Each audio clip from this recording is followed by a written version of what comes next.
Welcome, friends. I'm so glad you're here. Whether you're drifting towards sleep, unwinding after a long day, or simply looking for a quiet companion, you found the right place. Before we begin, I'd love to know, where in the world are you listening from?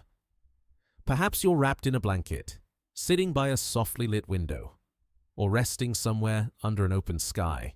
Wherever you are, I hope you're warm, comfortable, and ready to wander with me into the ancient birth of islands that rise like sleeping giants from the deepest ocean floors. If you find peace or curiosity in these gentle stories, please consider liking the video, subscribing to the channel, or sharing it with someone who might need a moment of stillness too. And to those who've already joined along, thank you. Deep beneath the Pacific Ocean, 85 million years ago, something begins that continues still. A column of superheated rock, no wider than a few hundred kilometers, starts its patient climb through the Earth's mantle. It rises from depths where pressure crushes diamonds and temperatures melt steel, where the boundary between the core and mantle shimmers like liquid metal against liquid stone.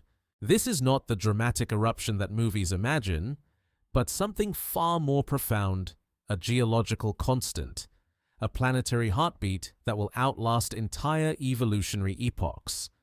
The hotspot forms where it chooses, anchored in the deep mantle like a torch that never moves.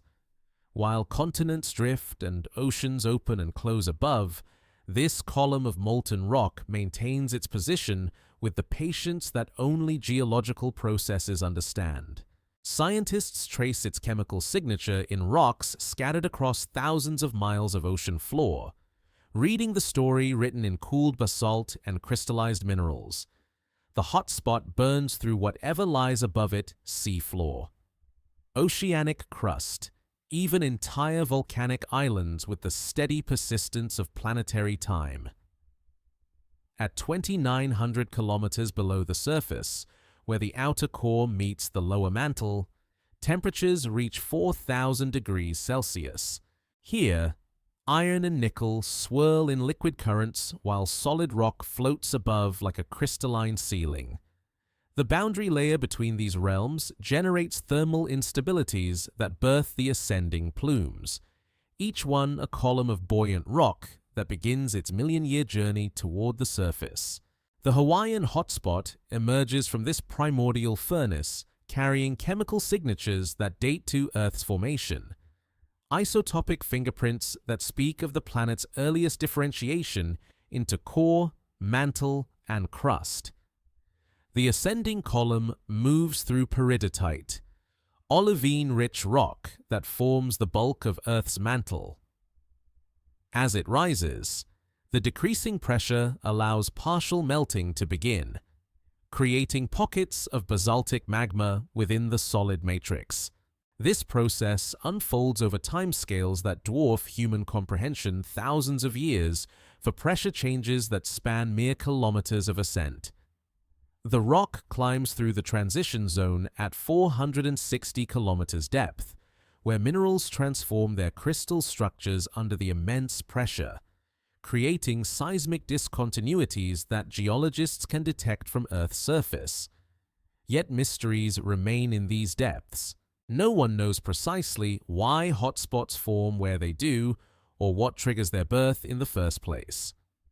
The mantle plume theory explains the mechanics but not the deeper cause, leaving room for wonder in Earth's most fundamental processes.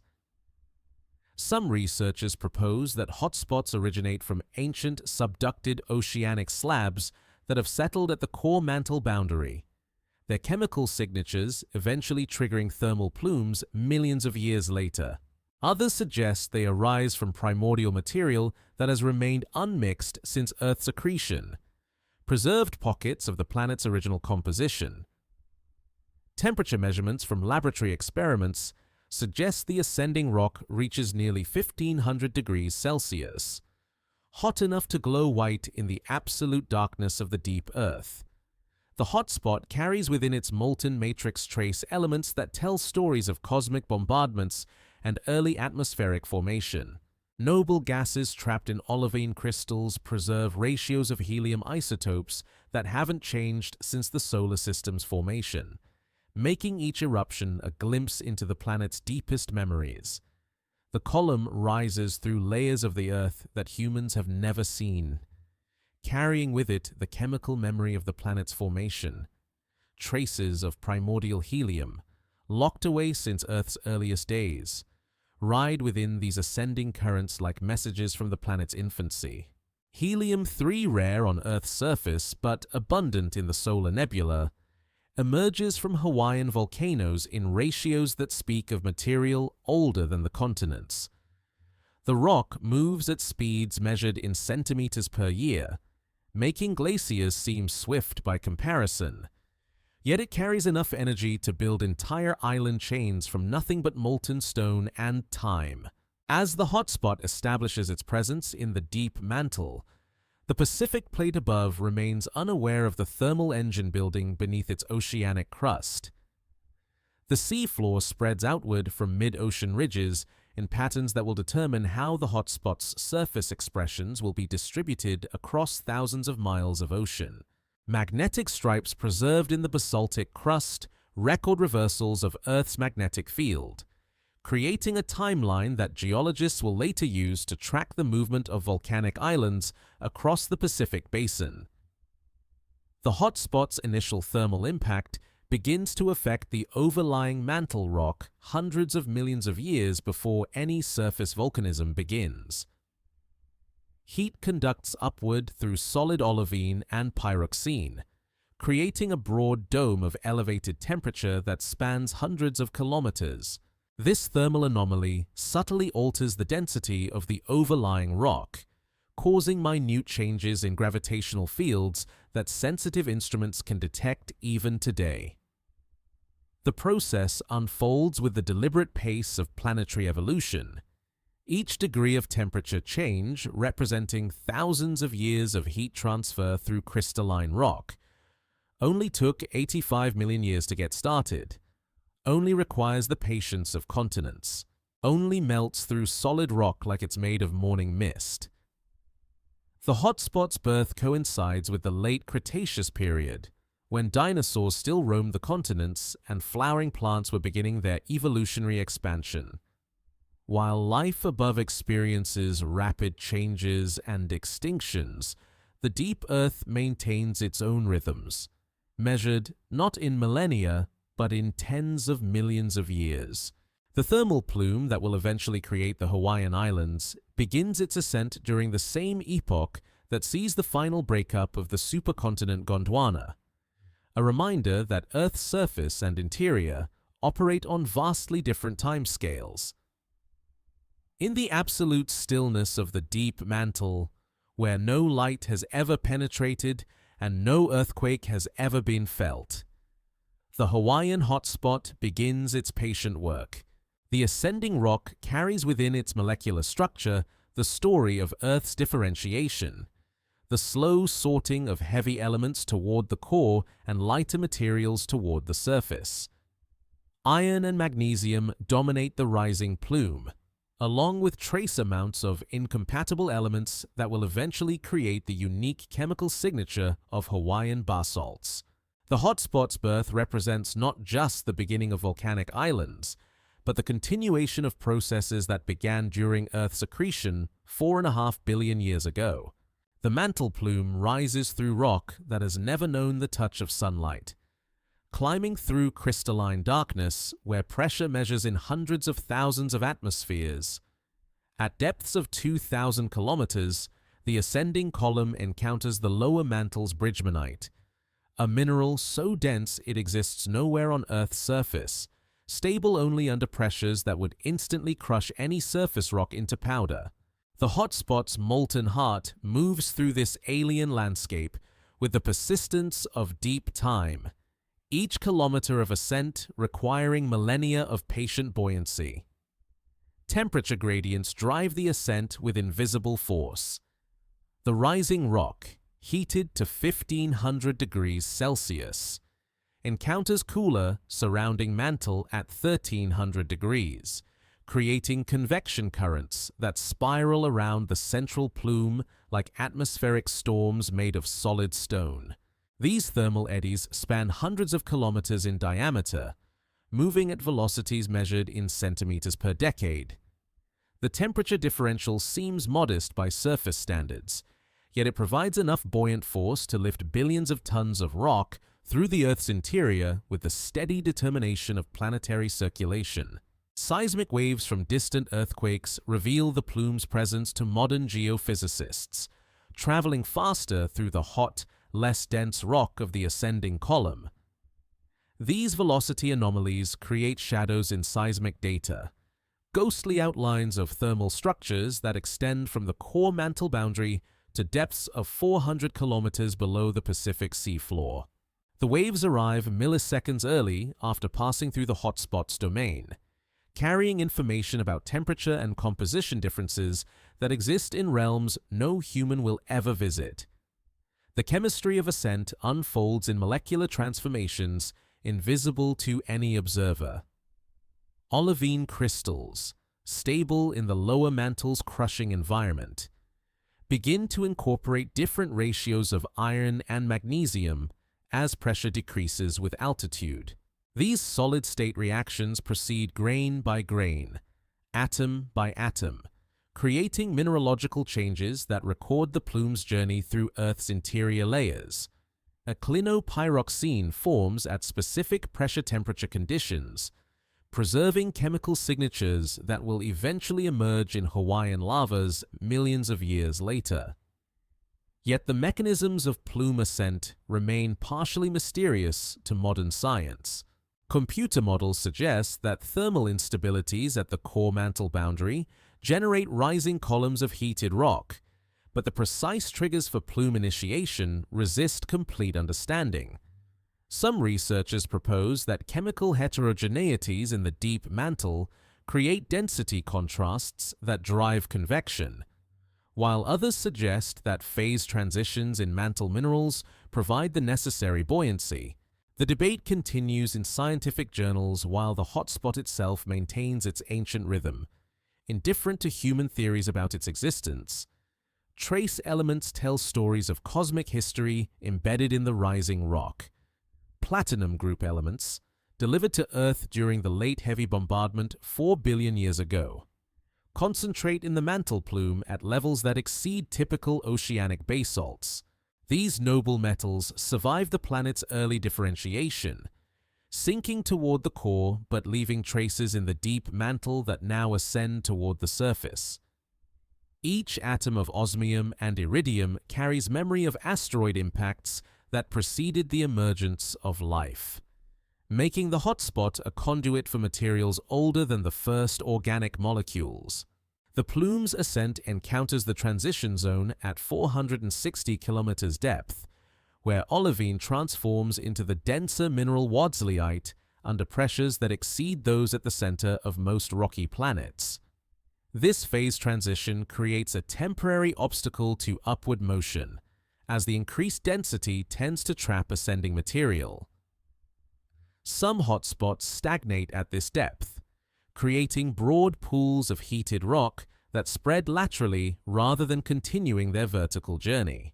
The Hawaiian plume, however, possesses sufficient thermal energy to penetrate this barrier, continuing its climb toward the upper mantle with only minor delays. Partial melting begins at depths of 200 kilometers, where decreasing pressure allows solid rock to transform into basaltic liquid without any change in temperature.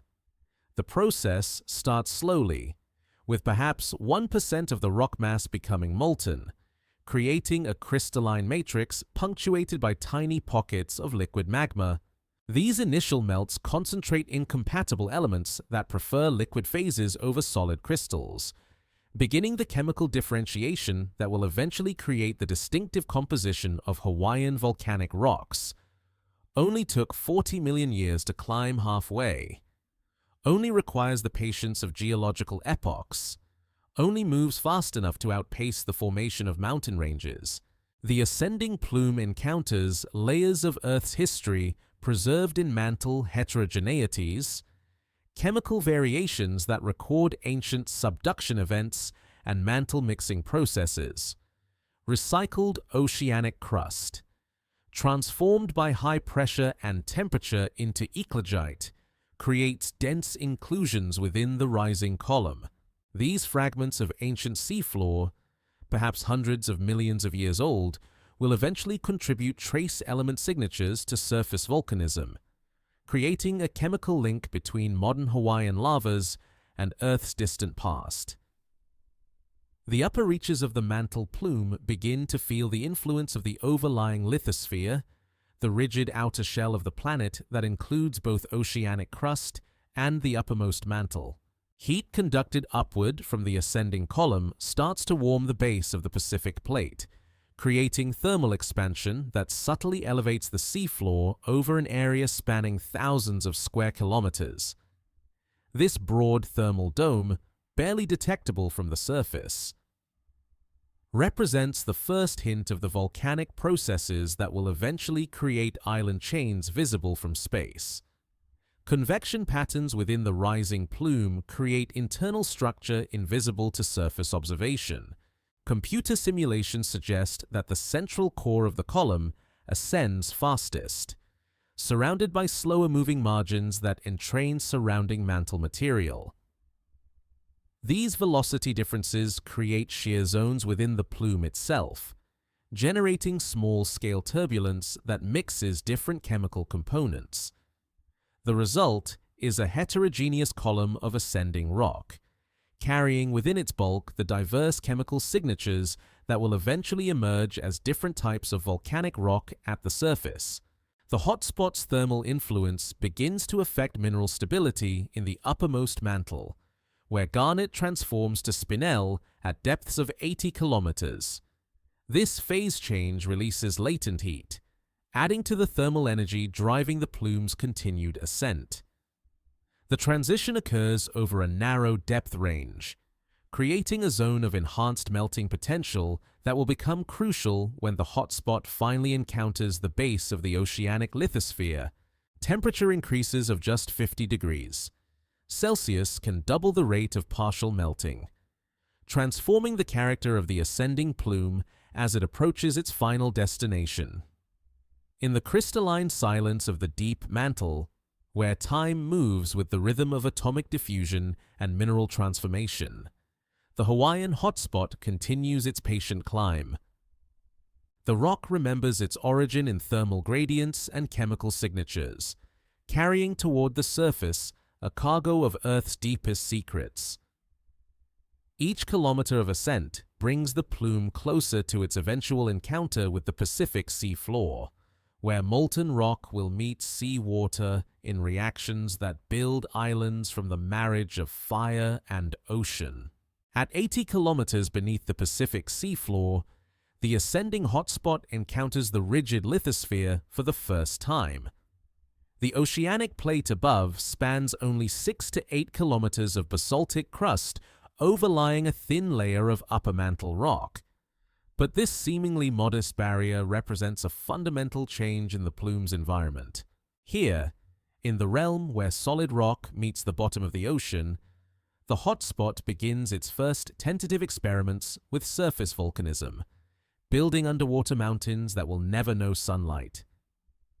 The initial contact occurs in absolute darkness, 4,000 meters below the Pacific's surface, where pressure exceeds 400 atmospheres and temperatures hover just above freezing. The ascending mantle plume, still carrying 1,500 degrees of heat from its deep origins, begins to melt the base of the oceanic lithosphere through simple thermal conduction. This process unfolds over hundreds of thousands of years as heat moves molecule by molecule through crystalline rock, gradually raising temperatures until solid basalt begins to soften and flow. Partial melting creates the first droplets of magma that will eventually build Hawaiian volcanoes. In microscopic pockets within olivine crystals, basaltic liquid begins to accumulate, each tiny inclusion representing a small victory of heat over pressure. The chemistry of these initial melts differs subtly from the bulk composition of the mantle plume. as certain elements prefer liquid phases while others remain locked in solid minerals. Sodium and potassium concentrate in the liquid fraction, while magnesium and chromium stay behind in crystalline form, beginning the chemical differentiation that creates the spectrum of volcanic rock types.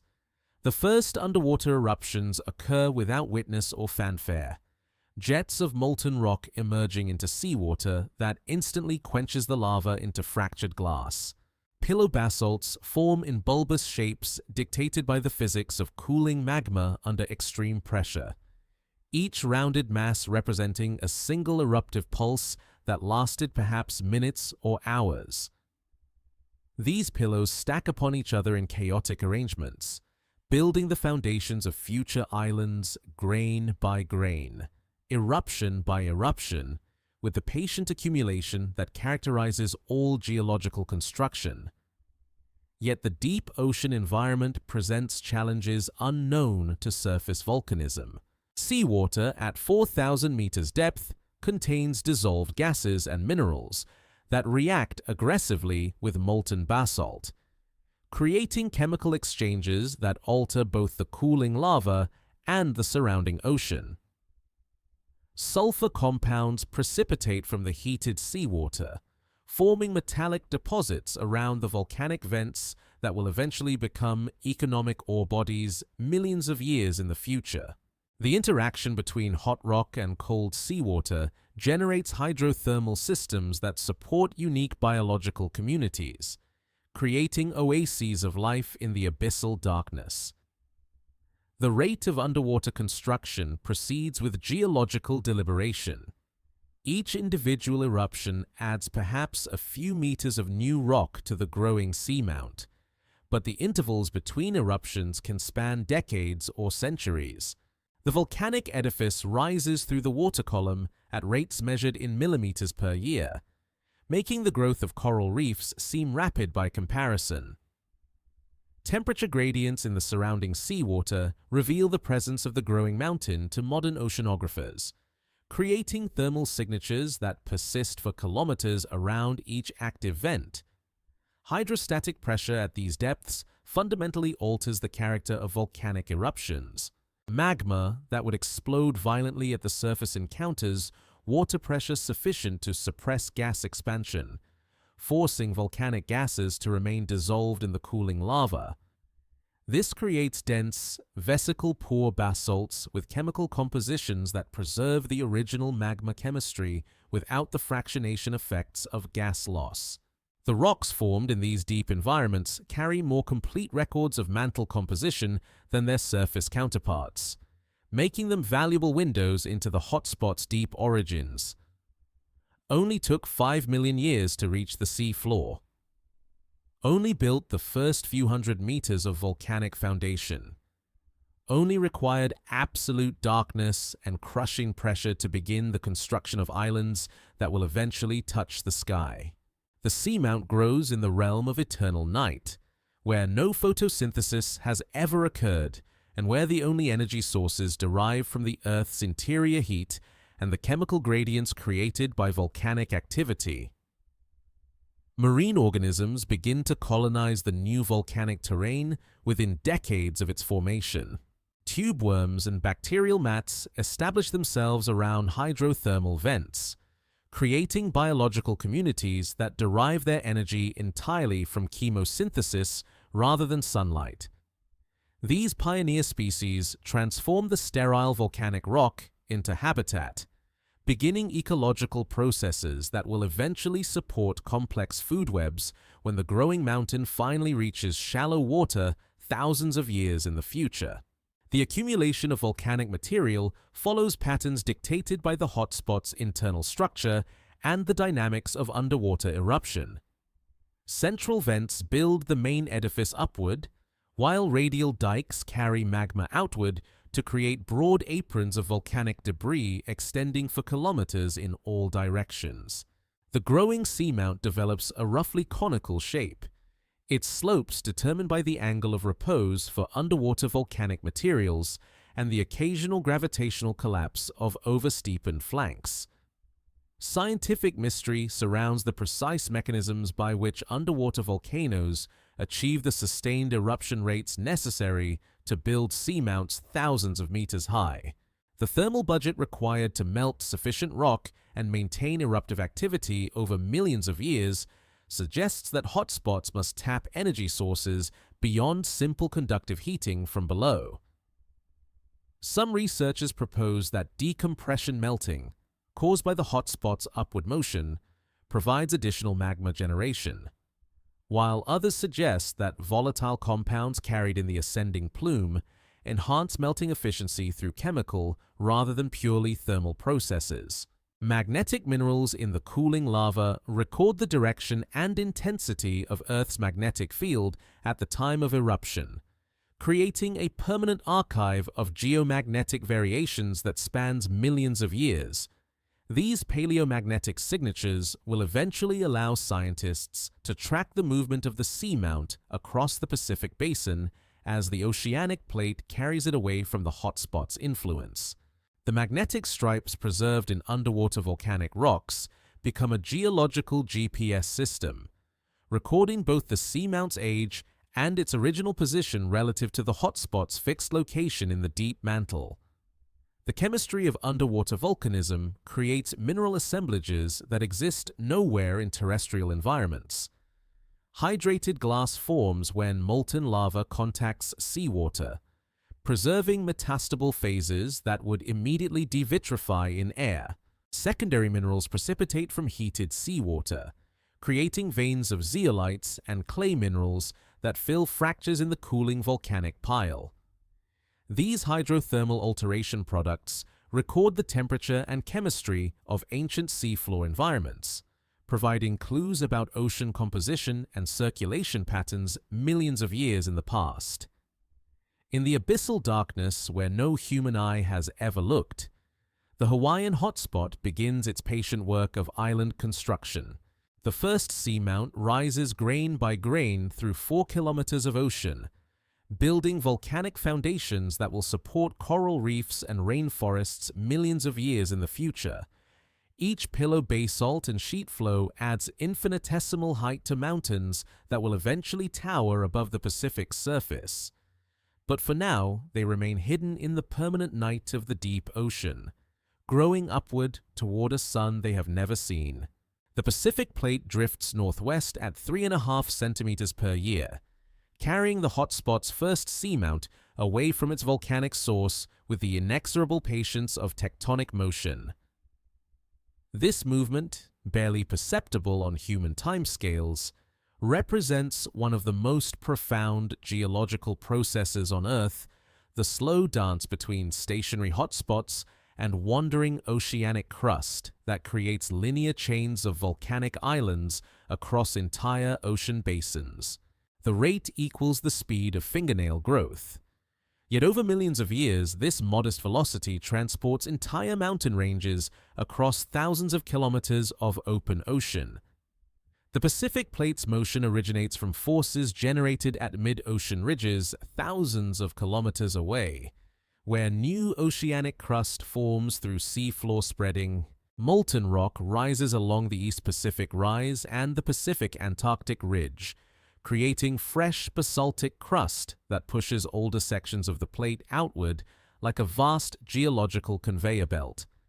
The Hawaiian hotspot remains fixed in the deep mantle, while this oceanic conveyor carries volcanic islands steadily northwest, creating a time-progressive chain of seamounts and islands that records the plate's movement over the past 85 million years. Magnetic anomalies preserved in the oceanic crust provide a detailed record of this motion, creating parallel stripes of normal and reverse magnetic polarity that span the entire Pacific Basin. Each stripe represents a period when Earth's magnetic field pointed either north or south, with the pattern frozen into cooling basaltic lava at mid-ocean ridges. Geophysicists can read this magnetic tape like a geological chronometer, determining the age of oceanic crust at any location and calculating the precise velocity of plate motion over millions of years. The hotspot burns through the moving oceanic plate like a geological blowtorch, creating a linear chain of volcanic activity that stretches northwest from the current position of the Hawaiian Islands. Each volcanic edifice represents a period when that particular section of seafloor lay directly above the hotspot's thermal plume, receiving the full intensity of deep mantle heat for several million years before tectonic motion carried it beyond the zone of active volcanism. The process creates a fossilized record of hotspot activity, with older volcanoes progressively more distant from the current locus of eruption. Plate motion generates subtle but important variations in volcanic activity along the hotspot track. As oceanic crust ages and cools during its journey away from mid-ocean ridges, it becomes progressively thicker and more difficult for hotspot magmas to penetrate. Young, thin crust near spreading centers allows vigorous volcanism that builds large volcanic islands, while older, thicker crust tends to suppress eruption rates and create smaller seamounts. The age of oceanic crust when it encounters the hotspot determines the scale and character of resulting volcanic activity. Yet the mechanics of hotspot plate interaction involve complex feedback relationships that resist simple explanation. The thermal load imposed by hotspot volcanism can actually influence local plate motion, creating slight perturbations in the otherwise steady northwest drift. Large volcanic islands create gravitational anomalies that subtly alter stress patterns in the surrounding oceanic crust, potentially affecting the direction and rate of plate movement over geological timescales. These interactions operate so slowly that their effects remain difficult to detect and quantify. The chemistry of hotspot volcanism changes systematically as the Pacific Plate carries volcanic islands away from their thermal source. Initial eruptions tap the hottest, most primitive magmas from the deep mantle plume, creating basalts with distinctive trace element signatures that reflect the hotspot's unique chemical composition. As volcanic edifices move beyond the core of the thermal anomaly, eruption temperatures decrease and magma compositions evolve, recording the gradual waning of hotspot influence in the cooling volcanic rocks. Only took 40 million years to establish the conveyor belt pattern, only moves fast enough to create island chains spanning entire ocean basins, only requires the patient drift of continents to separate volcanic siblings across thousands of kilometers of open water. The process operates on timescales that dwarf human civilization, yet each centimeter of plate motion represents a measurable step in the construction of one of Earth's most spectacular geological features. Transform faults associated with plate motion create additional complexity in the hotspot surface expression. The Pacific Plate moves northwest along a series of parallel fracture zones that segment the oceanic crust into discrete blocks, each moving at slightly different velocities due to the spherical geometry of plate motion on Earth's curved surface. These variations create en-echelon patterns in hotspot volcanism, with volcanic chains jumping laterally between parallel tracks as active volcanism follows the path of least resistance through the fractured oceanic lithosphere. The thermal structure of the Pacific Plate influences how hotspot magmas reach the surface and create volcanic islands. Older sections of oceanic crust develop thick thermal boundary layers that insulate the underlying mantle from surface cooling, creating temperature gradients that affect melting processes in the ascending hotspot plume. The interplay between plate age, thermal structure, and hotspot intensity determines whether volcanic activity builds large subaerial islands or remains limited to submarine seamounts. Scientific instruments detect the ongoing plate motion through precise measurements of volcanic island positions using global positioning satellites. Hawaiian volcanoes move northwest at rates that match the predicted velocity of Pacific Plate motion, providing direct confirmation of the hotspot theory developed by geologists in the 1960s. These measurements represent some of the most accurate determinations of tectonic motion available to modern science, demonstrating that geological processes predicted from ancient rock formations continue operating in the present day. Gravitational effects of plate motion create subtle variations in volcanic eruption patterns along the hotspot track. The northwest motion of the Pacific Plate generates slight asymmetries in stress fields around active volcanoes, influencing where and how frequently eruptions occur. Statistical analysis of eruption locations on Hawaiian volcanoes reveals a weak but detectable bias toward the southeast-facing slopes, reflecting the direction of relative motion between the hotspot and the overlying oceanic plate.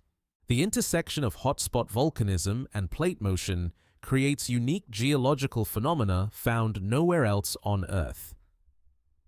Volcanic rift zones on Hawaiian Islands align parallel to the direction of plate motion, creating linear chains of volcanic vents that extend for tens of kilometers along the island's length. These rift zones represent zones of weakness where the stress of plate motion focuses volcanic activity, creating some of the most spectacular and accessible volcanic landscapes on the planet. Deep ocean sediments accumulate around the moving volcanic chain, preserving a detailed record of hotspot activity over millions of years.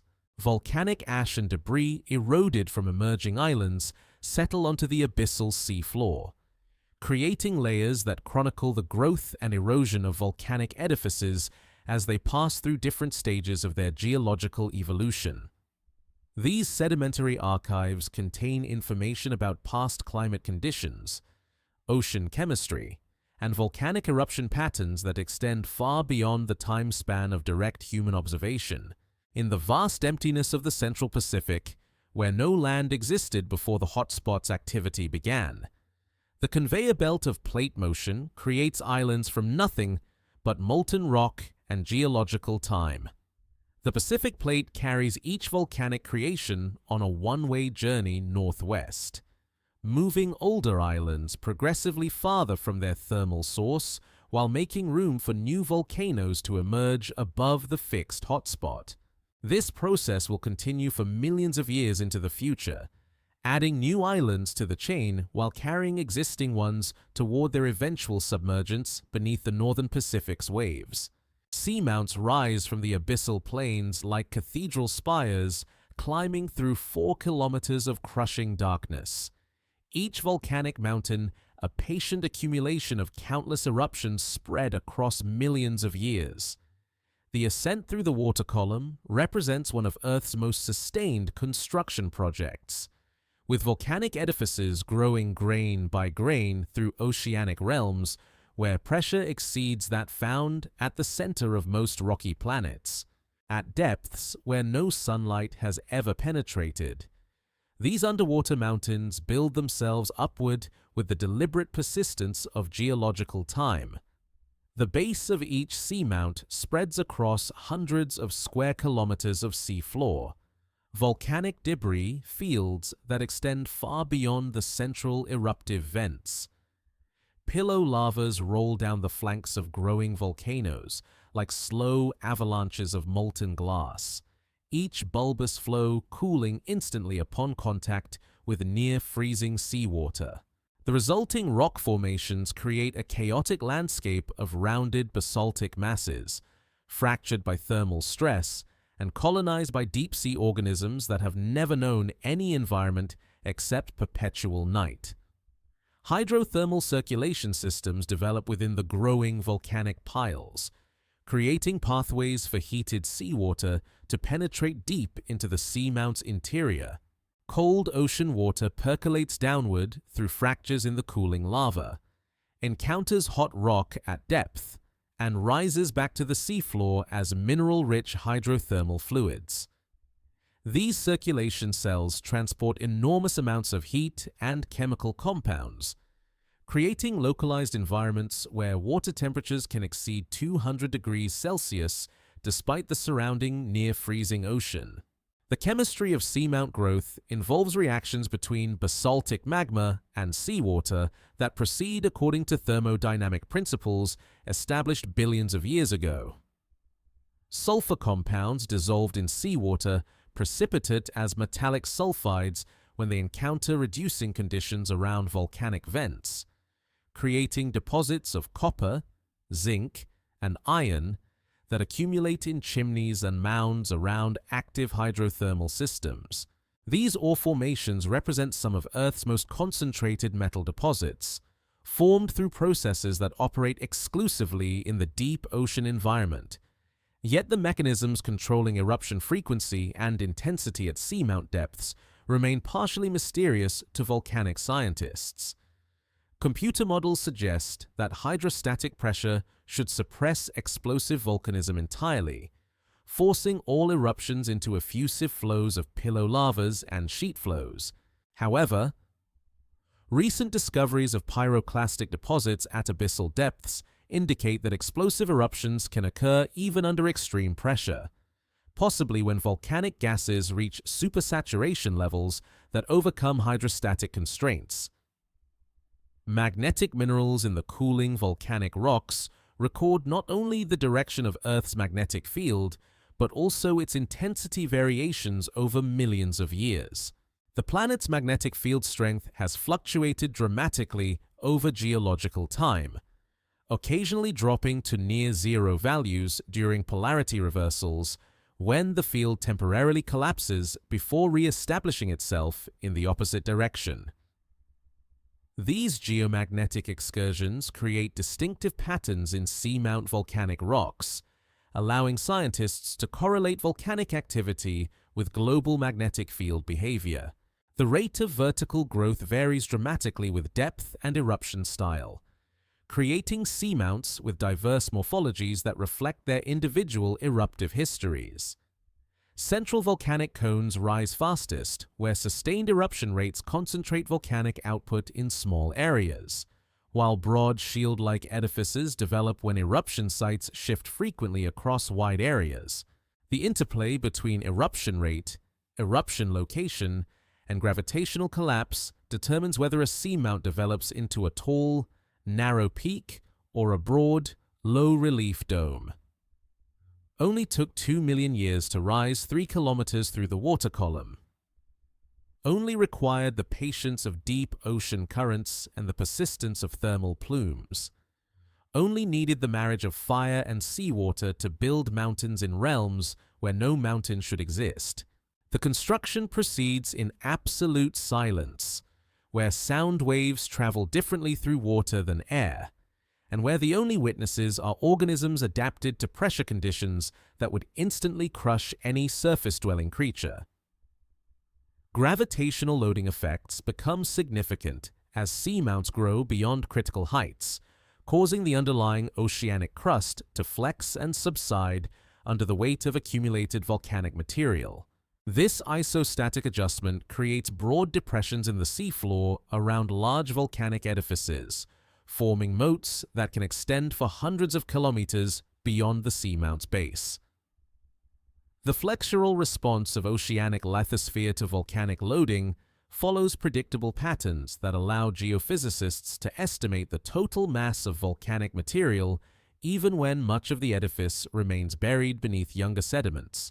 Biological communities establish themselves around seamount hydrothermal systems within decades of volcanic activity, creating ecosystems that derive energy entirely from chemical processes rather than photosynthesis.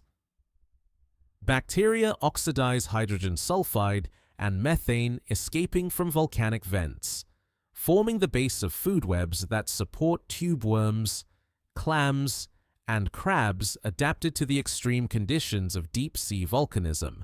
These communities represent some of Earth's most isolated ecosystems, separated from surface-dwelling organisms by kilometers of water and sustained by energy sources that originate in the planet's interior.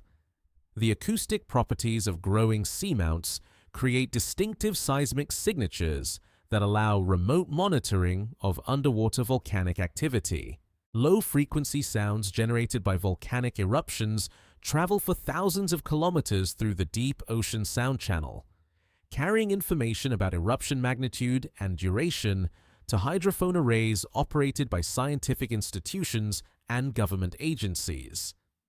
These acoustic signals often provide the first indication that volcanic activity has begun at remote seamount locations where direct observation remains impossible. Volcanic gas composition at seamount depths differs significantly from surface volcanism due to the solubility effects of extreme pressure. Carbon dioxide, which readily separates from magma at atmospheric pressure, remains largely dissolved in deep-A volcanic systems, creating carbonic acid solutions that aggressively dissolve volcanic glass and precipitate carbonate minerals. The resulting chemical environments can become extremely acidic, with pH values approaching those of battery acid, yet still supporting specialized biological communities adapted to these harsh conditions. Ocean circulation patterns around growing seamounts create complex flow fields that influence both heat transfer and biological productivity. The tall volcanic edifices act as obstacles to deep ocean currents, generating lee waves and turbulent mixing that can extend for hundreds of kilometers downstream. These disturbances in the deep circulation bring nutrient-rich waters to the surface in some locations while creating stagnant zones in others, affecting biological productivity patterns across vast areas of the ocean basin. Scientific drilling programs have recovered volcanic samples from seamounts throughout the Pacific Basin, revealing systematic variations in magma composition that reflect the evolution of hotspot activity over millions of years. The oldest seamounts in the Hawaiian Emperor chain show chemical signatures distinct from younger volcanoes, indicating that the deep mantle source of the hotspot has changed composition over geological time. These variations provide insights into mantle convection processes and chemical evolution that would be impossible to obtain from surface observations alone. In the perpetual darkness of the abyssal Pacific, seamounts continue their patient ascent toward the ocean surface, each volcanic mountain representing millions of years of sustained eruption and construction. The growing edifices rise through water that has never seen sunlight, building foundations for islands that will eventually support coral reefs and rainforests millions of years in the future. Their slow climb through the water column marks progress in one of Earth's longest-running construction projects, the methodical building of volcanic islands from the marriage of deep mantle heat and oceanic cold. The seamount breaches the ocean surface for the first time in its 4-million-year existence, emerging from the Pacific like a newborn mountain breaking through the blue ceiling of the sea. The moment of emergence occurs without ceremony, a volcanic peak rising above the waves during a period of vigorous eruption that adds the final meters needed to overcome 4,000 meters of oceanic depth. Steam and volcanic gases create the first atmosphere that this piece of Earth has ever known, marking the transition from submarine to sub-aerial volcanism in a violent chemistry of molten rock meeting seawater. The physics of this breakthrough involves thermodynamic processes that operate nowhere else on Earth's surface. Lava at temperatures exceeding 1100 degrees Celsius encounters seawater at 4 degrees, creating instantaneous steam explosions that shatter molten rock into fragments ranging from fine ash to house-sized blocks. The resulting pyroclastic eruptions build distinctive volcanic landforms called Surtsean deposits, named after the Icelandic island Surtsey that emerged from the Atlantic Ocean in 1963 under the direct observation of human witnesses. Explosive interaction between lava and seawater generates steam at pressures that exceed the confining strength of volcanic rock, creating eruptions of unprecedented violence for what had previously been a gently effusive underwater volcano. Magma-water interaction ratios determine the intensity of these explosions, with optimal mixing creating steam blasts that can hurl volcanic bombs several kilometers from their source. The newly emergent island grows through accumulation of these pyroclastic deposits, each explosive pulse adding layers of volcanic debris that build the foundation for permanent sub-aerial land. The chemical composition of volcanic gases changes dramatically when eruptions transition from submarine to sub-aerial environments. Water vapor becomes the dominant volcanic gas for the first time in the seamount's history, comprising up to 90% of the gas phase during explosive interactions between lava and seawater. Carbon dioxide, previously dissolved in magma under oceanic pressure, begins to separate and escape, creating the characteristic volcanic plumes that will eventually be visible to orbiting satellites and passing ships. Yet the transition from underwater to aerial volcanism involves complex feedback mechanisms that can temporarily halt the emergence process.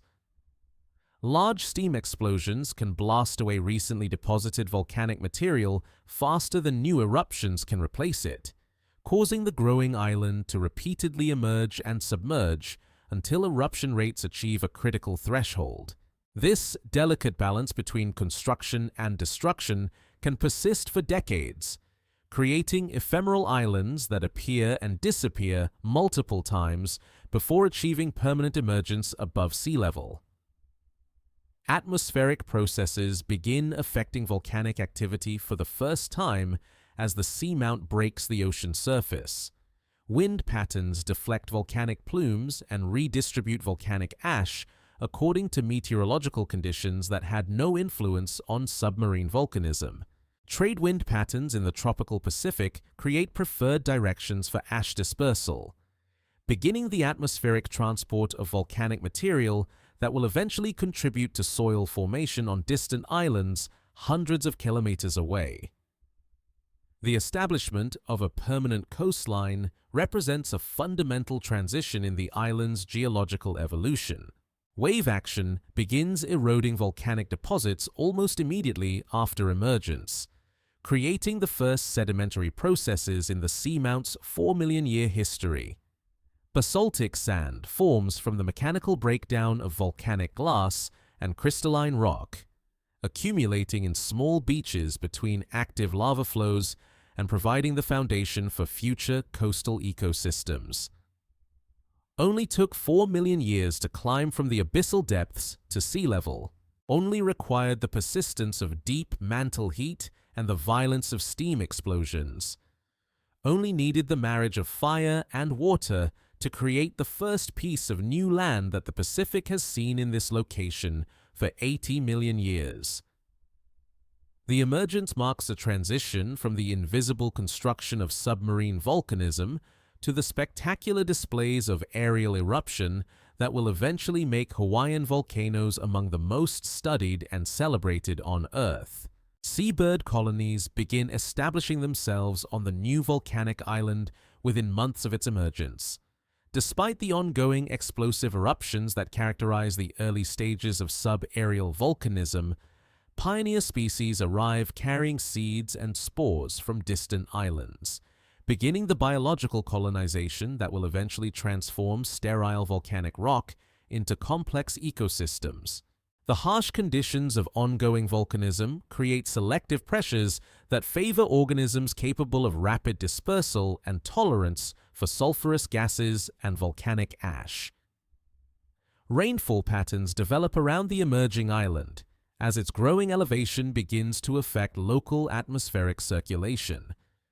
The volcanic peak creates orographic lifting that forces moisture-laden trade winds upward, causing precipitation that has never fallen on this location before. This rainfall begins the weathering processes that will eventually transform basaltic rock into fertile soil. But during the early stages of emergence, most precipitation turns immediately to steam upon contact with hot volcanic surfaces. The magnetic signature of the newly emergent island differs from its submarine precursor due to the different cooling rates of aerial versus underwater lava flows. Basaltic rocks that cool in air develop different magnetic mineral assemblages than those that cool underwater, creating distinctive paleomagnetic signatures that record the transition from submarine to subaerial volcanism. These magnetic variations become permanent archives of the island's emergence history, preserving information about eruption conditions millions of years after the volcanic activity has ceased. Ocean circulation patterns around the new island begin to change as the volcanic edifice creates an obstacle to surface currents that had flowed unimpeded across this location for millions of years. The island generates lee waves and turbulent mixing in the downstream current flow, affecting nutrient distribution and biological productivity across hundreds of square kilometers of surrounding ocean. These circulation changes create the first regional environmental effects of the hotspot's volcanic activity, extending the island's influence far beyond its physical boundaries. Hydrothermal systems active during the submarine phase of volcanic construction become exposed to atmospheric conditions for the first time, creating hot springs and fumaroles that release volcanic gases directly to the atmosphere. These emissions contribute trace amounts of sulfur compounds, carbon dioxide, and water vapor to the local atmosphere, beginning the island's participation in global atmospheric chemistry cycles. The transition from submarine to subaerial hydrothermal activity marks the beginning of the island's contribution to atmospheric processes that extend far beyond the Pacific Basin. Scientific monitoring of emergent volcanic islands requires new observational techniques adapted to the hostile conditions of ongoing explosive eruptions. Infrared satellite imagery becomes useful for the first time, detecting thermal emissions from hot volcanic surfaces that were previously hidden beneath ocean water. Seismic monitoring stations installed on neighboring islands begin detecting atmospheric pressure waves generated by large steam explosions, providing remote sensing capabilities for volcanic activity that would be impossible to observe directly. The chemistry of volcanic ash changes as eruptions transition from submarine to subaerial environments, with different mineral assemblages forming under the oxidizing conditions of atmospheric exposure compared to the reducing environment of deep ocean volcanism. Volcanic glass formed in air develops different hydration characteristics than submarine glass, affecting the long-term stability and weathering rates of volcanic deposits. These chemical differences influence soil formation processes and determine the agricultural potential of volcanic islands millions of years after their initial emergence. In the vast expanse of the Central Pacific, where no land has existed for geological epochs, a new island announces its presence with columns of steam and ash rising kilometers into the tropical sky. The seamount that has grown patiently through 4,000 meters of ocean water finally breaks free from its aquatic constraints, beginning its transformation from underwater mountain to tropical paradise. The violent beauty of emergence marks the beginning of the island's most spectacular phase of growth, as aerial volcanism builds the foundations for ecosystems that will eventually rival any on Earth for biological diversity and scenic grandeur. Basaltic foundations accumulate grain by grain, each volcanic eruption adding another thin layer to the growing island's architectural bones. The construction proceeds through the patient mathematics of geological time, where individual lava flows contribute perhaps a few meters of thickness to mountains that will eventually tower 5 kilometers above their submarine base. Each flow cools according to the physics of heat transfer, creating crystalline textures that reflect cooling rates, gas content, and the chemical composition inherited from the deep mantle hotspot thousands of kilometers below. The mineralogy of cooling lava follows predictable sequences established by the laws of thermodynamics and crystal chemistry. Olivine crystallizes first from the hottest magma, forming green crystals of iron-magnesium silicate that settle toward the bottom of lava lakes and create cumulate layers within the growing volcanic edifice. Plagioclase feldspar follows as temperatures decrease, creating white crystals that give Hawaiian basalts their characteristic salt and pepper appearance. Pyroxene crystallizes last, filling the spaces between earlier formed minerals and creating the dense, dark matrix that comprises the bulk of volcanic rock. Lava tubes form within cooling flows as the outer surface solidifies, while molten rock continues flowing through insulated interior channels. These natural conduits can extend for dozens of kilometers from their source vents, carrying lava efficiently across the growing island's surface with minimal heat loss to the atmosphere. The tubes create complex underground networks that persist long after volcanic activity ceases, forming cave systems that will eventually provide habitat for unique biological communities adapted to the constant temperature and humidity of subsurface environments.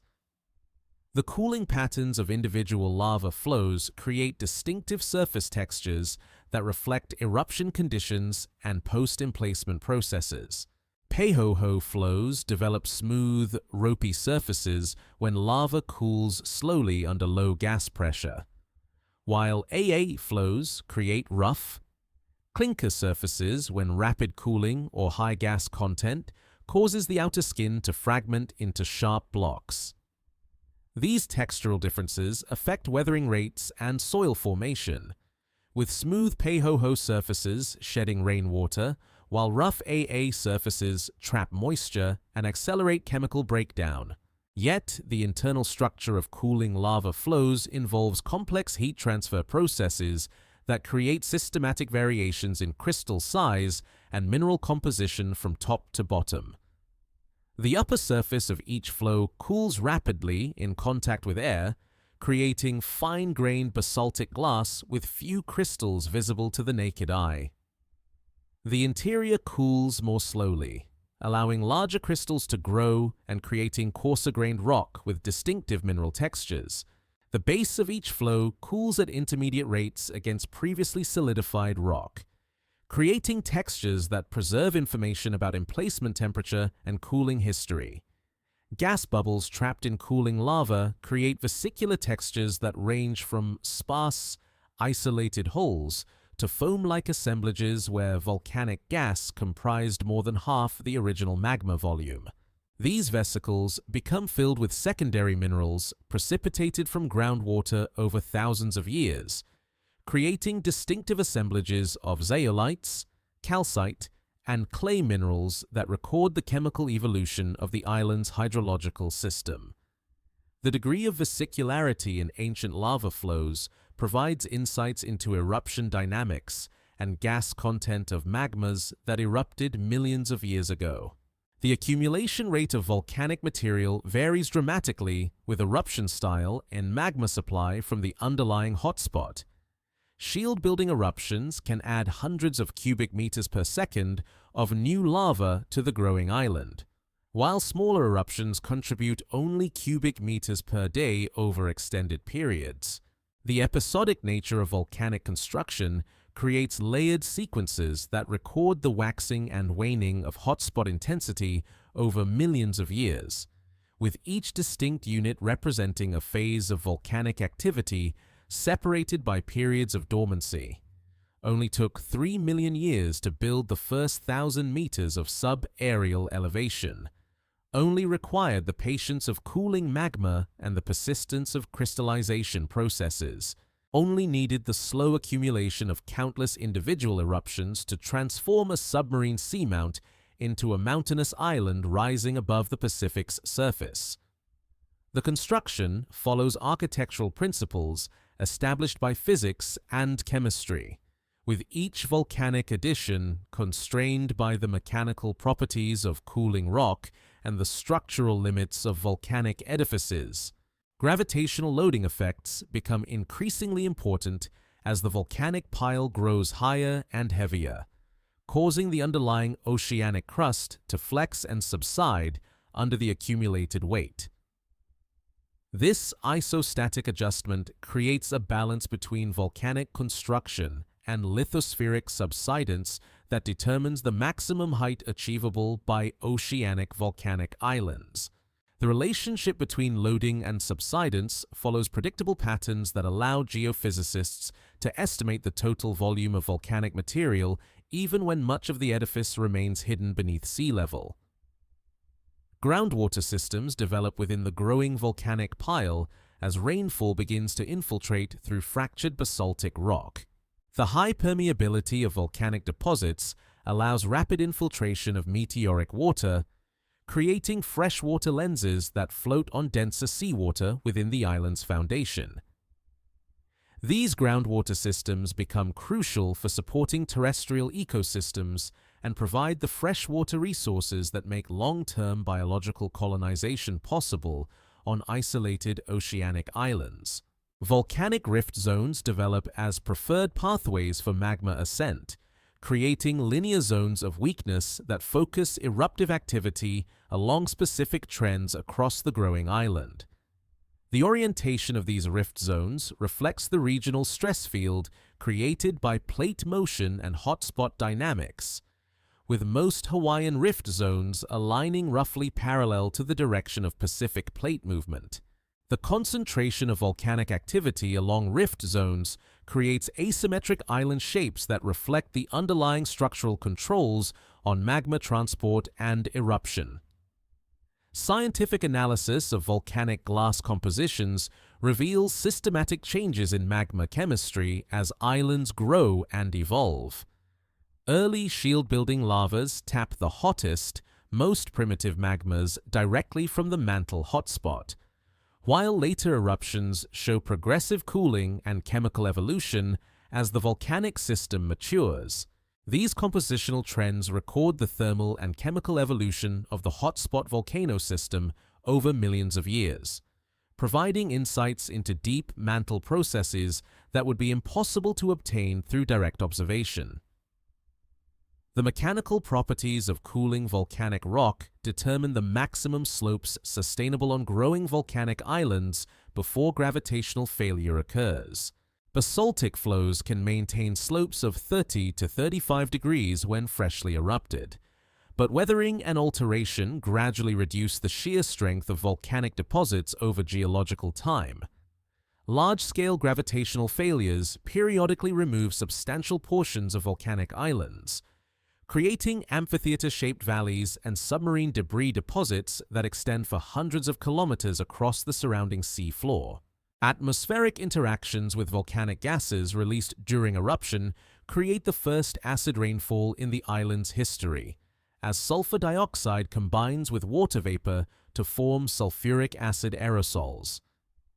These acidic conditions accelerate the chemical weathering of fresh volcanic rock, beginning the soil formation processes that will eventually support complex terrestrial ecosystems. The intensity of acid rainfall varies with eruption rate and atmospheric conditions, creating temporal variations in weathering intensity that influence long-term landscape evolution. Thermal expansion and contraction cycles, created by daily temperature variations, begin fracturing the growing volcanic pile as soon as it emerges above sea level. The large thermal mass of volcanic rock creates significant temperature changes between day and night, generating stress cycles that gradually propagate fractures through the cooling basaltic matrix. These thermal fractures increase the permeability of volcanic rock and provide pathways for groundwater circulation and secondary mineral formation.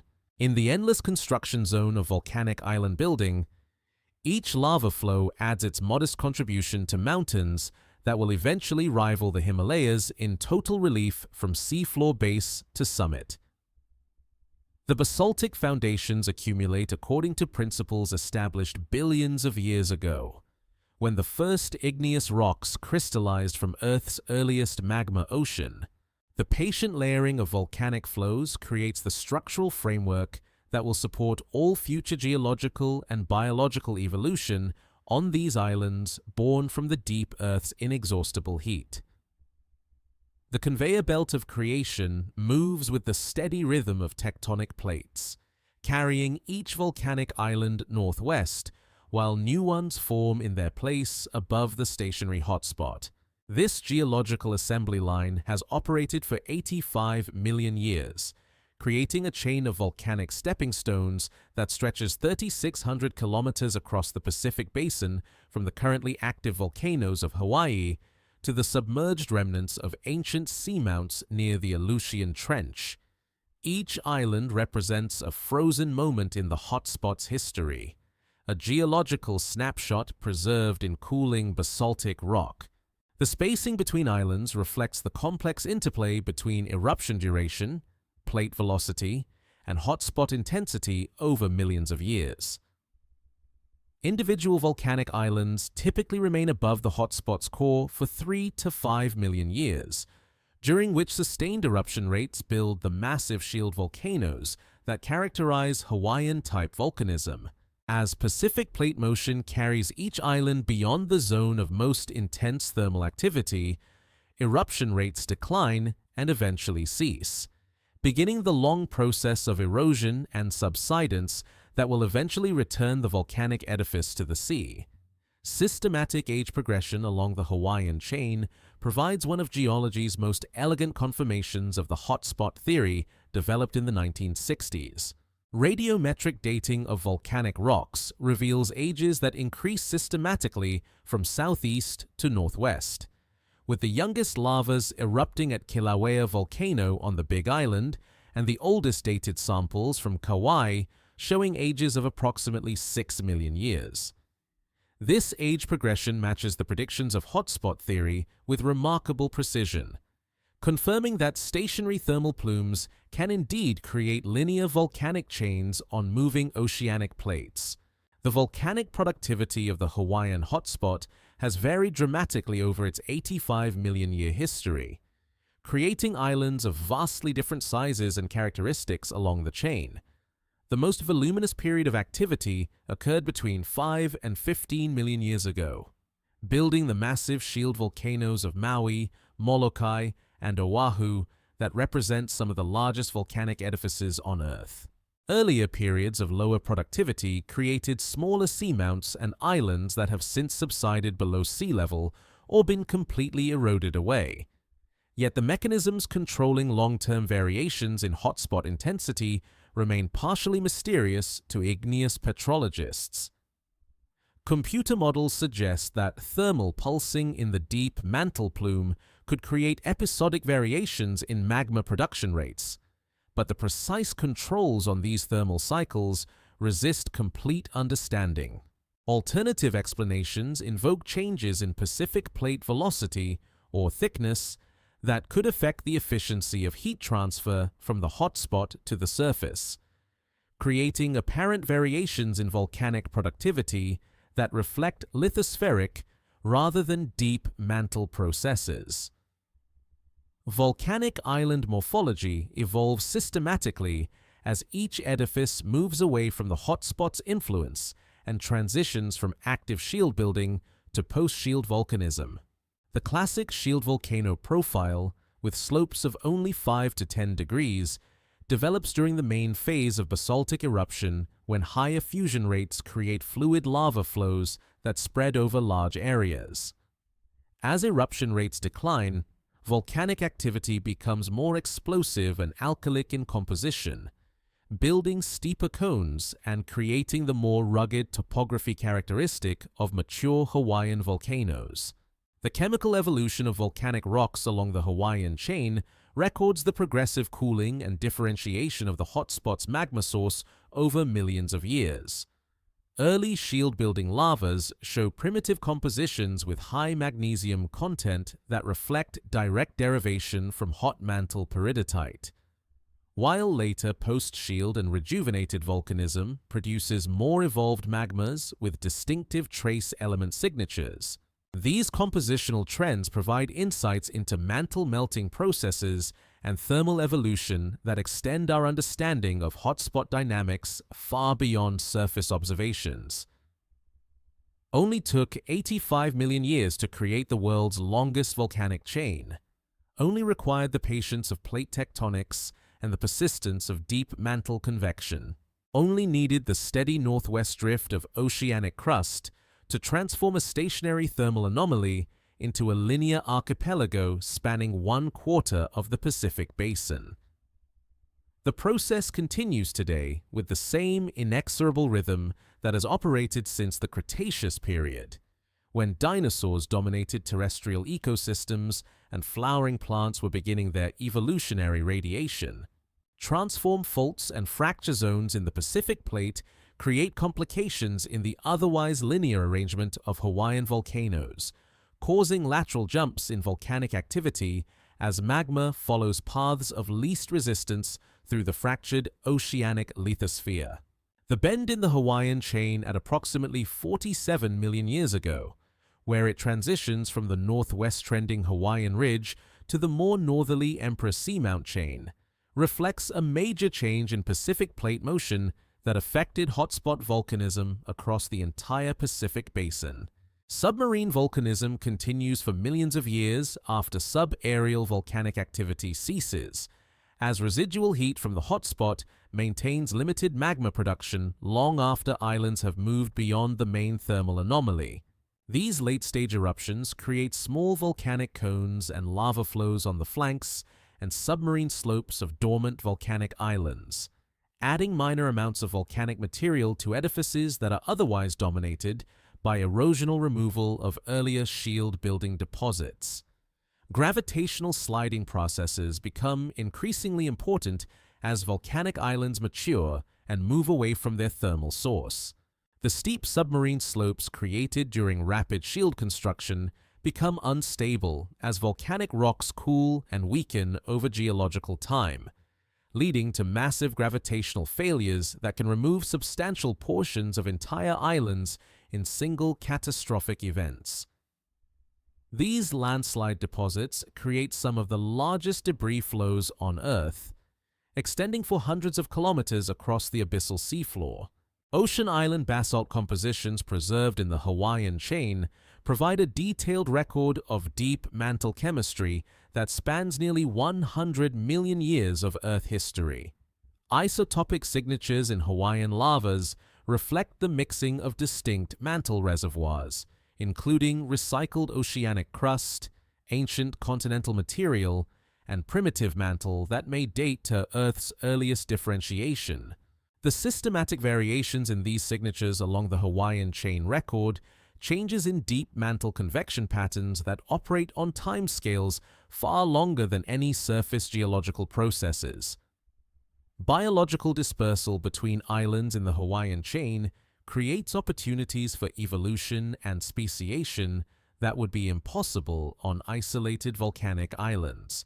The stepping stone arrangement of progressively older islands provides pathways for organism migration across otherwise unbridgeable oceanic distances, allowing complex ecosystems to develop on geologically young volcanic islands through colonization from older, more established biological communities.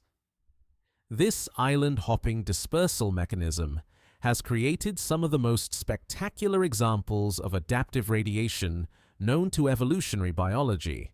Coral reef development around Hawaiian islands follows predictable patterns related to island age and subsidence history. Young, actively volcanic islands, like the Big Island, have limited coral development due to ongoing volcanic disturbance and lack of shallow water platforms, while older islands like Oahu and Kauai support extensive fringing and barrier reef systems that develop as volcanic islands subside and provide stable shallow water environments for coral growth. Atmospheric circulation patterns around the Hawaiian island chain create distinctive climate zones that reflect the interaction between trade wind flow and volcanic topography. The orographic effects of tall volcanic mountains generate substantial rainfall on windward slopes while creating arid rain shadows on leeward sides, producing dramatic climate gradients that can span from tropical rainforest to desert conditions within distances of only a few kilometers. In the vast laboratory of the Central Pacific, the Hawaiian hotspot continues its patient work of island creation, while plate motion carries each completed volcanic edifice away to make room for the next. The conveyor belt operates with the reliability of planetary mechanics, creating new land from molten rock while simultaneously beginning the erosional processes that will eventually return each island to the sea. This cycle of creation and destruction provides a unique window into the deep Earth processes that have shaped our planet's surface for billions of years, demonstrating that the most spectacular geological features often arise from the simplest and most persistent forces acting over the longest timescales. When active volcanoes go silent, the great thermal engines that built these islands begin their slow transition from creation to rest. The cessation of eruption marks not a sudden death, but a gradual cooling.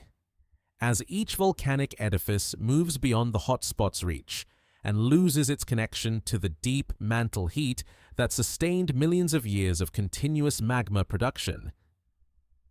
This transition from active volcanism to geological dormancy unfolds over hundreds of thousands of years, creating distinctive patterns of late-stage volcanic activity that record the dying breaths of once mighty shield volcanoes.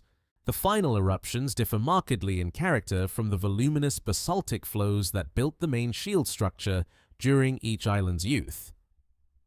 Post-shield volcanism produces smaller volumes of more chemically evolved magma, creating steep-sided cinder cones and explosive deposits that contrast sharply with the gentle slopes of earlier shield-building phases.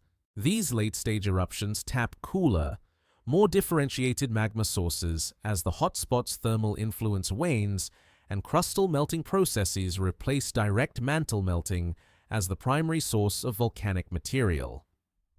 Magma chambers develop within the cooling volcanic edifice as eruption rates decline and magma residence times increase.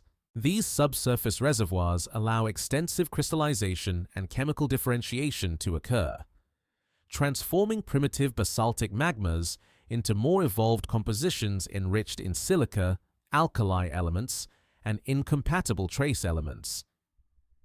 The resulting volcanic rocks show distinctive geochemical signatures that reflect prolonged storage and modification within crustal magma chambers rather than direct derivation from mantle sources. The thermal structure of aging volcanic islands changes fundamentally as hotspot heating diminishes and conductive cooling begins to dominate the island's thermal budget. Surface heat flow measurements reveal systematic decreases in geothermal gradient as volcanic edifices move away from their thermal source. With the transition from active to dormant volcanism, accompanied by the gradual cooling of intrusive bodies within the volcanic pile, this thermal evolution affects everything from groundwater circulation to hydrothermal mineral formation within the aging volcanic structure. Yet the processes controlling the final cessation of volcanic activity involve complex interactions between thermal, mechanical, and chemical factors that resist simple explanation. Computer models suggest that the combination of decreasing mantle temperature, increasing crustal thickness, and changing stress fields associated with plate motion creates conditions increasingly unfavorable for magma generation and transport. However, the precise thresholds for volcanic shutdown vary between different islands and remain difficult to predict with current understanding of hotspot volcano interactions. Seismic activity patterns change dramatically as volcanic islands transition from active to dormant states.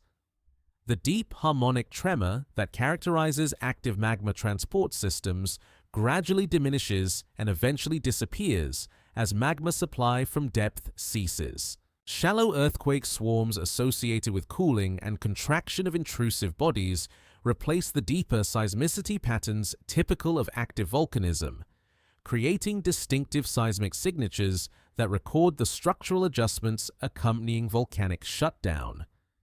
Hydrothermal systems within aging volcanic edifices evolve from high-temperature, magma-driven circulation to lower-temperature, groundwater-dominated flow as the thermal driving force for fluid circulation gradually diminishes.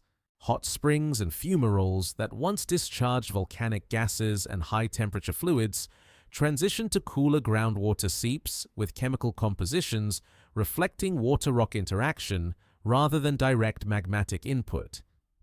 These changes in hydrothermal activity create systematic variations in secondary mineral formation that record the thermal history of aging volcanic systems. Only took 3 million years to transition from vigorous shield building to complete volcanic dormancy. Only required the steady northwest motion of the Pacific plate to carry each island beyond the reach of deep mantle heat.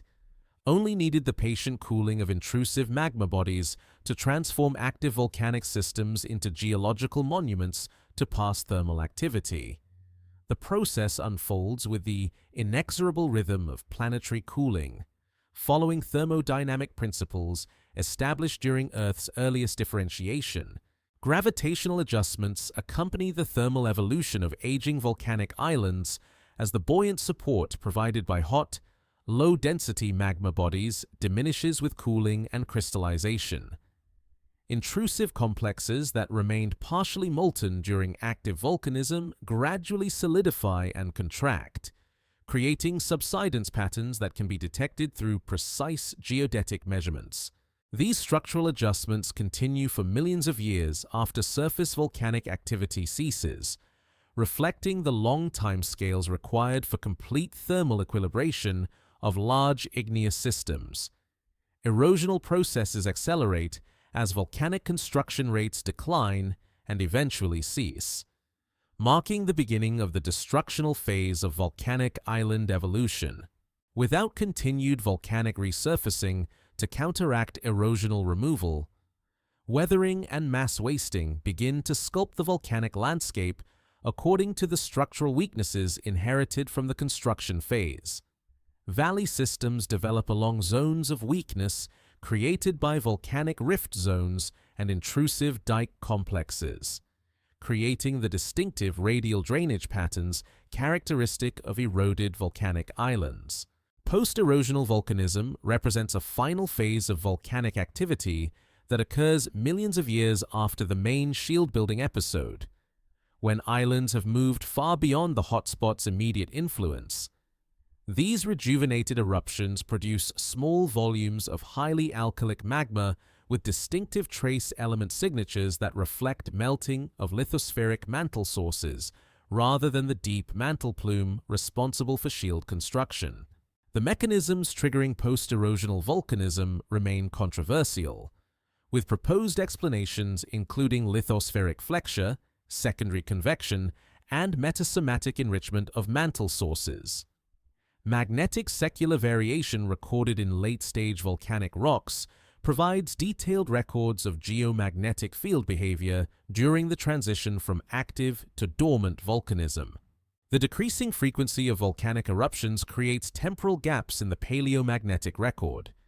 But when late-stage eruptions do occur, they preserve high-resolution records of geomagnetic field direction and intensity variations that complement the more continuous records from rapidly erupting shield volcanoes. Volcanic gas emissions decline systematically as magma supply diminishes and volcanic systems cool, creating measurable changes in atmospheric chemistry contributions from aging volcanic islands. Carbon dioxide and sulfur dioxide fluxes from volcanic sources drop to near-zero levels as eruption rates decline, while emissions of radiogenic helium and other noble gases continue at reduced levels for extended periods due to the slow degassing of cooling intrusive bodies within the volcanic pile. Geological mapping of extinct Hawaiian volcanoes reveals systematic patterns of late-stage volcanic activity that provide insights into the thermal and mechanical evolution of aging hotspot volcanoes. Post-shield volcanic deposits typically cover less than 10% of the total volcanic edifice surface area, but their distinctive compositions and eruptive styles create disproportionate influences on landscape evolution and soil formation processes that affect biological colonization and ecosystem development.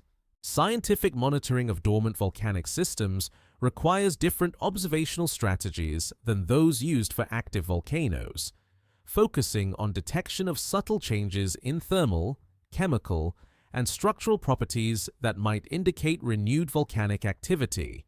Satellite-based thermal infrared measurements can detect residual heat signatures from cooling intrusive bodies decades or centuries after surface volcanic activity ceases, while precision gravity measurements reveal ongoing mass changes associated with cooling and crystallization of subsurface magma bodies. In the gradual silence that follows millions of years of continuous eruption, aging volcanic islands begin their transformation from active geological systems to passive participants in Earth's surface processes. The great shield volcanoes that once grew at rates measured in meters per century settle into thermal equilibrium with their surroundings, their volcanic hearts cooling toward the ambient temperature of their oceanic environment. This transition marks not an ending, but a metamorphosis. As volcanic islands begin their evolution toward the coral atolls and submerged seamounts that represent the final stages of hotspot volcanism in the vast Pacific Basin. Erosion begins its patient sculpture work the moment volcanic islands emerge from the sea, but the true artistry reveals itself only after the volcanic fires have dimmed and construction yields to destruction. Trade winds carrying moisture from the vast Pacific encounter the steep flanks of cooling volcanic mountains, creating orographic rainfall that initiates the chemical and mechanical processes that will carve valleys, ridges, and amphitheater-headed canyons into what were once smooth shield volcano slopes. The transformation from volcanic construction to erosional sculpture operates on timescales that span millions of years, creating some of Earth's most dramatic and beautiful landscapes through the patient work of water, wind, and gravity. Weathering of basaltic rock proceeds through chemical reactions that convert crystalline volcanic minerals into clay minerals and dissolved ions carried away by groundwater and surface streams. Olivine, the first mineral to crystallize from cooling magma, becomes the first to succumb to tropical weathering conditions, transforming into iron oxides that give Hawaiian soils their characteristic red color and clay minerals that provide the foundation for fertile agricultural soils. Plagioclase feldspar weathers more slowly, releasing calcium, sodium, and aluminum that contribute to stream chemistry and ultimately to the ocean's dissolved load. The development of drainage networks follows systematic patterns controlled by the structural weaknesses inherited from volcanic construction. Stream channels preferentially erode along volcanic rift zones where dike intrusions create planes of weakness in the surrounding host rock, carving deep valleys that radiate outward from central volcanic summits like the spokes of a wheel. These radial drainage patterns become increasingly pronounced as erosion proceeds, creating the distinctive topographic signatures that characterize mature volcanic islands throughout the Pacific Basin. Groundwater circulation within aging volcanic islands creates complex hydrogeological systems that profoundly influence both erosion rates and landscape evolution.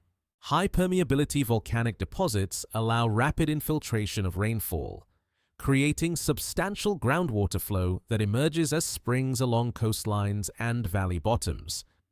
This groundwater discharge contributes to both chemical weathering through prolonged water-rock interaction and mechanical erosion through spring sapping processes that undercut valley walls and trigger mass wasting events.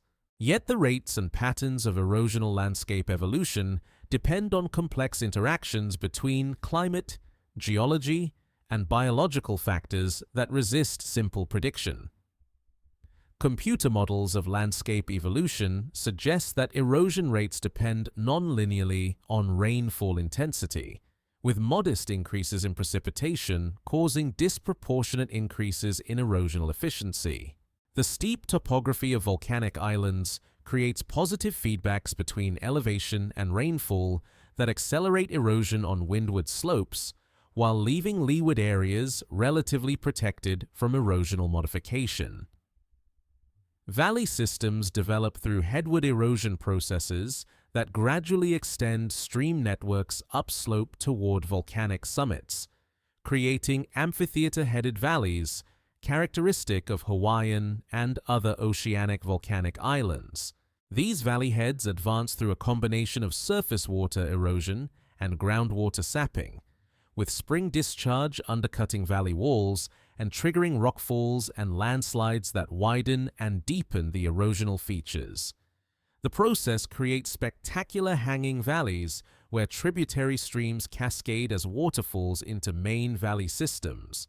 Soil formation on volcanic islands represents one of Earth's most rapid pedogenic processes, with volcanic ash and basaltic rock weathering into fertile soils within centuries to millennia under tropical conditions. The high surface area of volcanic glass accelerates chemical weathering reactions, while the mineral composition of basaltic rocks provides abundant nutrients for plant growth. These young, fertile soils support luxuriant vegetation that further accelerates weathering through root action and organic acid production. Only took 2 million years to carve valleys a kilometer deep into volcanic bedrock. Only required the persistence of tropical rainfall and the patient chemistry of rock-water interaction. Only needed the mechanical action of flowing water and the inexorable pull of gravity to transform smooth volcanic shields into rugged mountain landscapes that rival any on Earth for scenic beauty and topographic relief. The erosional sculpture operates according to physical and chemical principles that have remained constant throughout Earth's history. Mass wasting processes become increasingly important as valley systems deepen and steepen valley walls beyond the angle of repose for weathered volcanic materials. Large landslides periodically remove substantial portions of valley walls, creating the steep, fluted topography characteristic of deeply eroded volcanic islands. These gravitational failures often follow periods of intense rainfall when groundwater pressures exceed the shear strength of weathered volcanic deposits, triggering catastrophic slope failures that can reshape entire watersheds in single events. Coastal erosion processes work simultaneously with terrestrial erosion to sculpture the margins of volcanic islands, creating sea cliffs that expose cross-sections through the volcanic stratigraphy built during millions of years of eruption.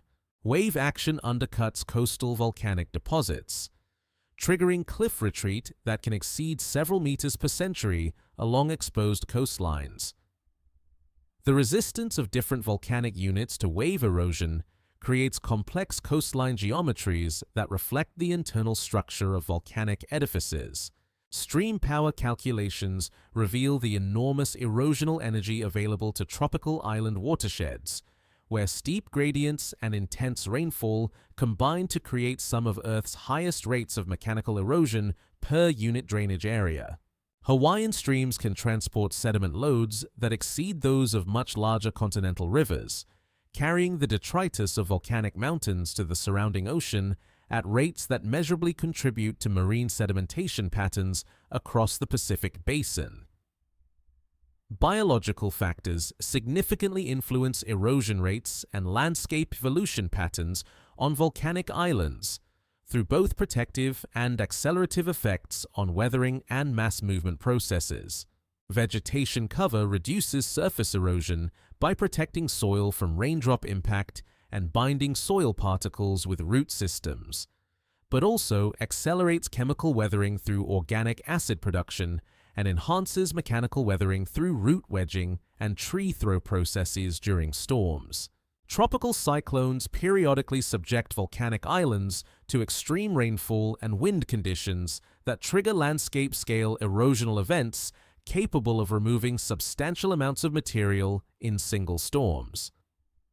These episodic high-magnitude events can accomplish more erosional work than decades of normal weather conditions, creating a highly non-uniform temporal pattern of landscape evolution where long periods of gradual change are punctuated by brief intervals of catastrophic modification. Sediment transport from eroding volcanic islands creates distinctive depositional environments in the surrounding ocean, with volcanic detritus accumulating in submarine fans that extend for hundreds of kilometers from island coastlines.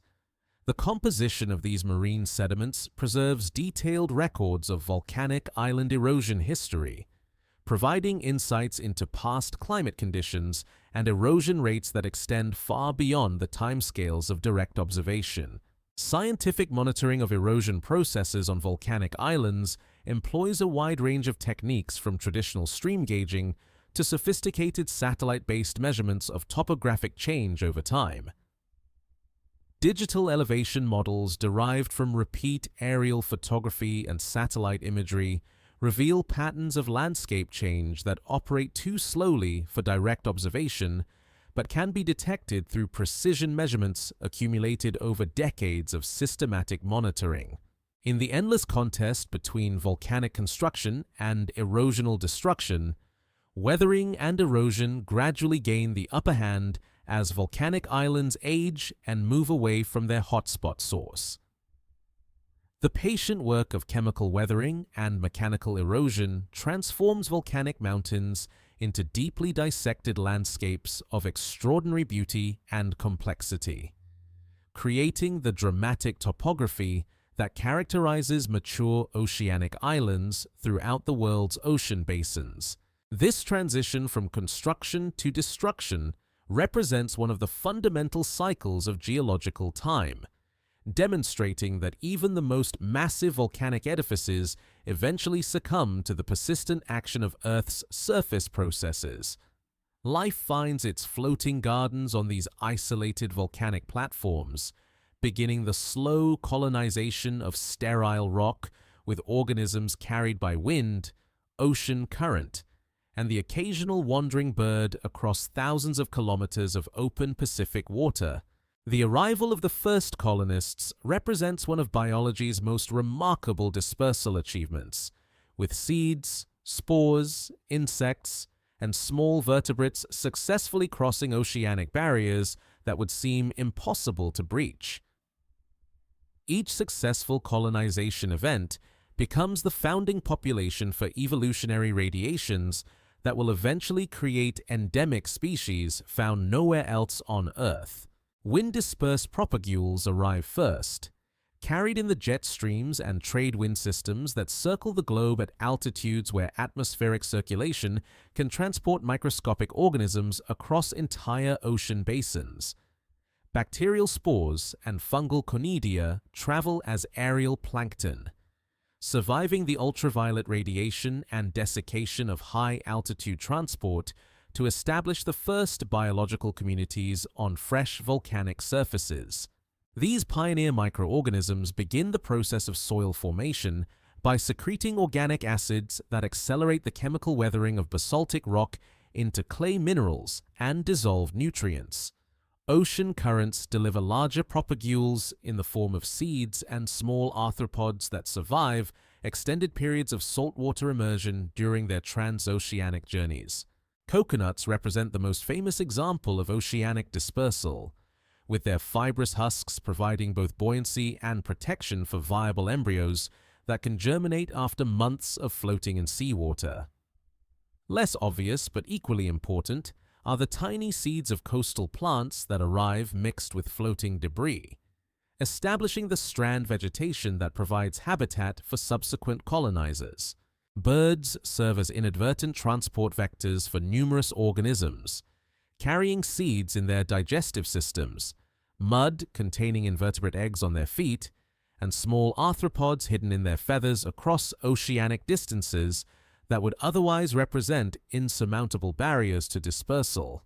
Migratory species that traverse Pacific flyways create biological bridges between isolated islands, enabling gene flow and colonization events that maintain connectivity between otherwise isolated populations separated by thousands of kilometers of open ocean.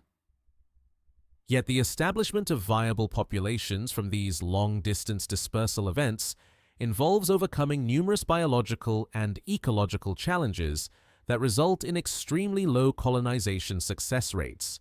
Computer models of island biogeography suggest that successful colonization requires not just arrival, but also survival, reproduction, and population growth in environments that initially lack the ecological relationships and resource bases that supported the source populations. Most dispersal events end in failure, making successful colonizations rare and precious foundations for insular evolution. Adaptive radiation follows successful colonization as founding populations encounter novel environments and reduced interspecific competition compared to their continental source regions. Hawaiian honey creeper birds exemplify this process, with a single finch-like ancestor giving rise to more than 50 species that exploited every available ecological niche from nectar feeding to seed cracking to insect gleaning. These evolutionary radiations proceed at rates that are rapid by geological standards, but still require millions of years to achieve the spectacular diversity observed on mature oceanic islands. Soil development accelerates dramatically once pioneer plant communities become established, as organic matter accumulation and root action combine with microbial activity to enhance chemical weathering and nutrient cycling processes. Volcanic ash weathers rapidly under tropical conditions when enhanced by biological processes, creating young but fertile soils that can support diverse plant communities within centuries of initial colonization. The feedback between vegetation establishment and soil formation creates positive feedbacks that accelerate ecosystem development. Only took 500,000 years to establish complex forest ecosystems on fresh volcanic surfaces. Only required the rare success of long-distance dispersal and the patient accumulation of successful colonizations. Only needed the evolutionary creativity of isolated populations and the fertility of volcanic soils to transform sterile rock into biological communities that rival continental ecosystems for diversity and complexity. The process demonstrates life's remarkable ability to find and exploit new opportunities wherever physical conditions permit. Endemic species evolution proceeds through genetic isolation and adaptation to local environmental conditions that differ from the source regions of colonizing populations.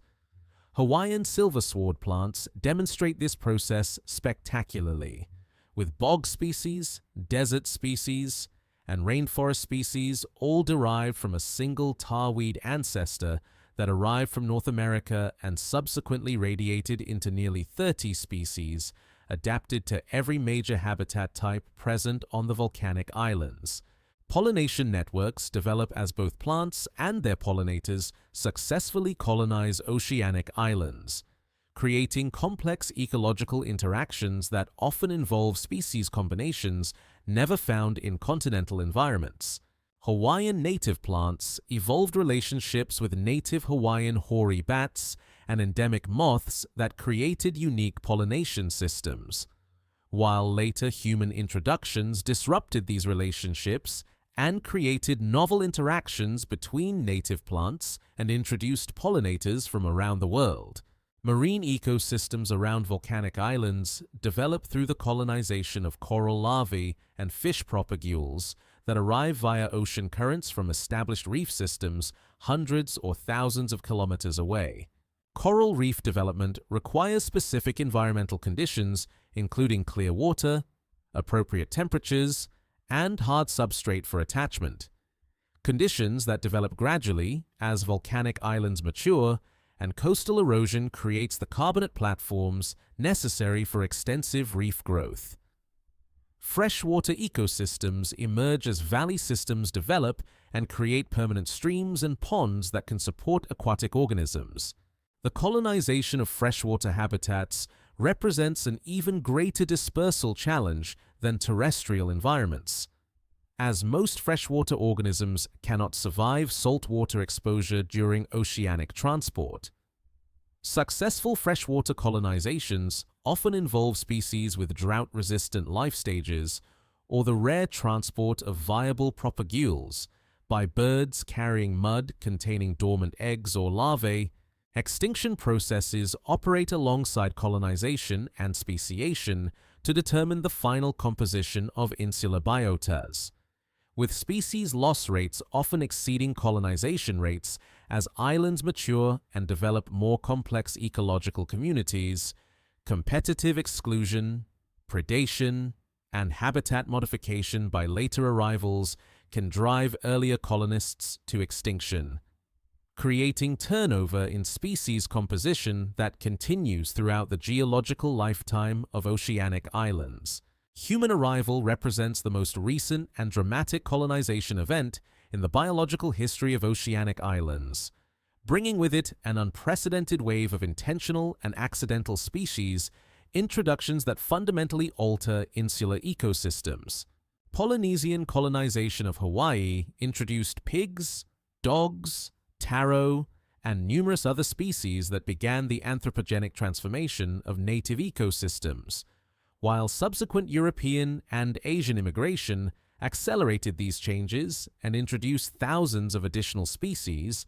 Scientific study of island biogeography has revealed fundamental principles of ecology and evolution that apply far beyond oceanic islands to any isolated habitat patch, from mountain peaks to forest fragments to urban remnants of natural ecosystems. The natural experiments conducted on volcanic islands over millions of years provide insights into biodiversity patterns, extinction rates, and conservation strategies that inform efforts to preserve biological diversity in an increasingly fragmented world. In the vast laboratory of oceanic isolation, volcanic islands serve as testing grounds for life's ability to disperse, establish, and diversify in novel environments created by geological processes. The biological colonization of these floating gardens demonstrates that life finds ways to exploit every available opportunity, creating complex ecosystems from the simplest beginnings through the patient accumulation of successful dispersal events and subsequent evolutionary radiation. These processes continue today as climate change and human activities create new dispersal opportunities and challenges for the remarkable biotas that have developed on these volcanic platforms rising from the deep Pacific. Today's Big Island continues growing as Kilauea and Mauna Loa add fresh lava to land that remains geologically infant, each eruption extending coastlines and building volcanic mass at rates that dwarf the slow accumulation patterns of most geological processes. The island sits directly above the Hawaiian hotspot's current position, receiving the full intensity of deep mantle heat that has driven volcanic construction for 85 million years. Modern eruption rates at Kilauea volcano average 100 million cubic meters of lava per year, making it one of Earth's most productive volcanic systems and a living laboratory for understanding hotspot volcanism. The active volcanic systems on the Big Island represent different stages of shield volcano evolution, with Kilauea in its prime shield-building phase and Mauna Loa showing signs of transitional volcanism that may indicate the beginning of its decline toward post-shield activity. These two massive volcanoes share the same deep magma source but express their volcanic activity in distinctly different patterns, with Kilauea producing nearly continuous eruption from summit and rift zone vents, while Mauna Loa erupts less frequently but with higher effusion rates during active periods. Magma supply from the hotspot maintains multiple shallow magma storage systems beneath the Big Island, creating complex plumbing networks that feed volcanic activity at different locations across the island's surface. Seismic monitoring reveals magma movement through these interconnected reservoir systems, with deep earthquakes marking the ascent of fresh magma from mantle sources and shallow earthquake swarms, indicating the lateral transport of magma through dike systems that carry molten rock to surface eruption sites. Real-time volcanic monitoring provides unprecedented insights into hotspot volcanism through networks of seismometers, GPS stations, gas sensors, and thermal cameras that record volcanic processes as they occur. Satellite-based radar interferometry detects ground deformation with millimeter precision, revealing the inflation and deflation cycles that accompany magma accumulation and eruption at active volcanic systems. These modern observational capabilities allow scientists to study hotspot volcanism with temporal and spatial resolution impossible during earlier periods of Earth history. Yet the fundamental mechanisms driving Hawaiian volcanism remain incompletely understood despite decades of intensive study and monitoring. The precise depth of magma generation, the role of volatiles in eruption dynamics, and the controls on eruption location and timing involve complex interactions between thermal, mechanical, and chemical processes that continue to challenge volcanic scientists. Each eruption provides new data that refines understanding while simultaneously revealing new complexities in hotspot volcano systems.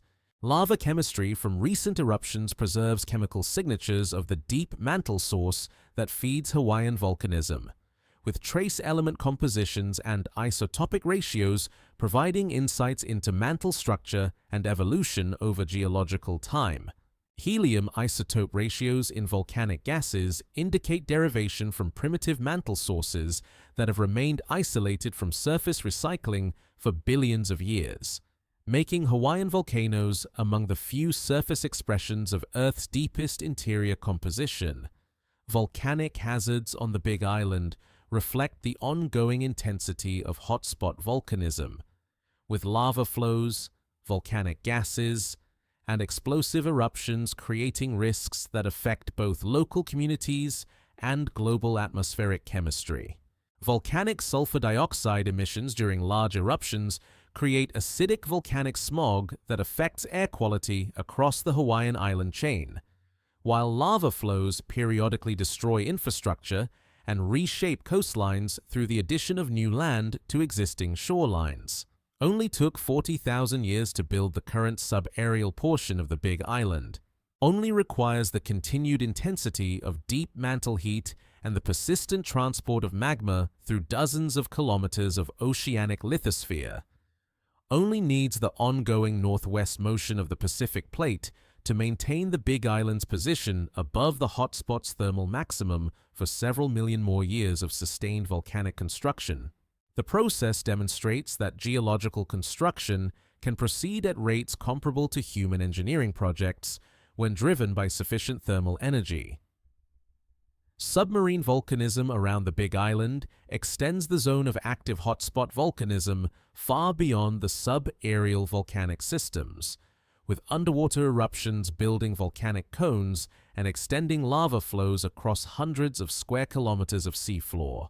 These submarine volcanic systems remain largely hidden from direct observation, but contribute substantially to the total volcanic output of the Hawaiian hotspot, creating volcanic terrains that may eventually emerge as new subaerial volcanic systems as continued eruption builds them towards sea level. Volcanic gas emissions from active Hawaiian volcanoes provide continuous sampling of deep mantle volatile chemistry, with carbon dioxide, sulfur dioxide, water vapor, and trace gases offering insights into the volatile content of the hotspot's magma source. These gas compositions indicate derivation from mantle sources enriched in volatiles compared to typical oceanic basalt sources, suggesting that hotspot magmas transport significant amounts of deep earth volatiles to the surface through their ascent from core mantle boundary depths. Eruption forecasting efforts on the Big Island represent some of the most advanced volcanic monitoring and prediction capabilities anywhere on Earth, with integrated networks of geophysical and geochemical sensors providing early warning of eruption onset and real-time assessment of eruption progress. Despite these sophisticated monitoring systems, the precise timing and location of future eruptions remain difficult to predict, reflecting the complex nonlinear dynamics that characterize hotspot volcanic systems. Coastal processes around the Big Island demonstrate the interaction between active volcanism and marine environments, with lava flows entering the ocean, creating new land, while simultaneously generating steam explosions, acid water conditions, and unique marine habitats around volcanic shores. These lava-ocean interactions create distinctive coastal landforms, including black sand beaches, littoral cones, and bench formations that record the ongoing contest between volcanic construction and marine erosion. Scientific research on active Hawaiian volcanism contributes to understanding of hotspot processes worldwide, with Hawaiian volcanoes serving as accessible natural laboratories for studying magma transport, eruption dynamics, and volcanic hazard assessment. The continuous activity and excellent exposure of Hawaiian volcanic systems make them ideal locations for testing new monitoring technologies and developing conceptual models of hotspot volcanism that apply to similar systems throughout the global ocean basins. Ecosystem development on the Big Island proceeds in real time, as fresh lava flows create new substrates for biological colonization while simultaneously destroying existing ecosystems through burial under molten rock. Pioneer plant species colonize cooling lava flows within months of eruption, beginning primary succession processes that will eventually develop into complex forest ecosystems over centuries to millennia of ecological development. Cultural connections between native Hawaiian communities and active volcanism continue traditional relationships between people and volcanic landscapes that have persisted for more than 1,000 years of Polynesian occupation. Traditional ecological knowledge accumulated over centuries of observation provides valuable insights into volcanic behavior patterns and eruption cycles that complement modern scientific monitoring and contribute to community-based volcanic hazard assessment and response strategies. In the continuing spectacle of Hawaiian volcanism, the Big Island serves as a window into the deep earth processes that have shaped oceanic islands throughout geological time. The active volcanic systems demonstrate that hotspot volcanism remains as vigorous today as it was millions of years ago, maintaining the thermal energy and magma supply rates necessary to build massive shield volcanoes from the patient accumulation of countless individual eruptions. This ongoing volcanic activity ensures that the Hawaiian hotspot will continue creating new land and extending island chains for millions of years into the future, maintaining its role as one of Earth's most spectacular and scientifically important volcanic systems. Ancient islands sink toward horizons in the slow waltz of geological time, their volcanic hearts cooling as tectonic forces carry them beyond the hotspot's thermal embrace and into the vast emptiness of the northern Pacific. The Emperor Seamount Chain reveals the hotspot's 47 million year history in a series of submerged volcanic ghosts that stretch northward from the Hawaiian archipelago toward the Aleutian Trench, each seamount representing a former island that once supported coral reefs, tropical forests, and perhaps even endemic species that evolved and vanished without leaving any fossil record of their existence. Thermal subsidence governs the gradual submergence of aging volcanic islands as they cool and contract while moving away from their hotspot source. The oceanic lithosphere beneath each island flexes downward under the volcanic load during active construction. But as volcanic activity ceases and the thermal support provided by hot magma diminishes, the combined effects of cooling and loading cause the entire volcanic edifice to subside at rates of several centimeters per century. This process transforms mountainous islands into submerged seamounts over timescales of 10 to 20 million years. Guyots represent the final surface expression of once-emergent volcanic islands, flat-topped seamounts that preserve coral reef platforms formed when these underwater mountains still reach the ocean's photic zone. The horizontal summits of these drowned islands lie at depths of 1 to 2 kilometers below present sea level, their planar surfaces marking former sea level positions from millions of years ago when these volcanic edifices still supported shallow water marine ecosystems. The preservation of these ancient reef platforms provides evidence that many emperor seamounts were once tropical islands comparable to modern Hawaii, Sea level fluctuations during ice ages and greenhouse periods create complex submergence histories for aging volcanic islands, with eustatic sea level changes superimposed on the longer-term thermal subsidence trends. During Ice Age maxima, when global sea level dropped by more than 100 meters, some marginally submerged seamounts may have briefly re-emerged as low islands, while during greenhouse periods, when sea level rose above modern positions, even relatively young volcanic islands experience partial submergence of their coastal areas. Yet, the precise mechanisms controlling the transition from emergent island to submerged seamount involve interactions between volcanic, tectonic, and climatic processes that operate on different timescales and create complex feedback relationships. Computer models of island evolution suggest that erosion rates, coral reef growth, and volcanic construction interact to determine whether islands maintain subaerial exposure during the critical transition period when thermal subsidence begins to exceed volcanic construction rates. Coral reef growth provides temporary protection against submergence for aging volcanic islands, with carbonate platform construction potentially maintaining shallow water environments even as the underlying volcanic foundation subsides below sea level.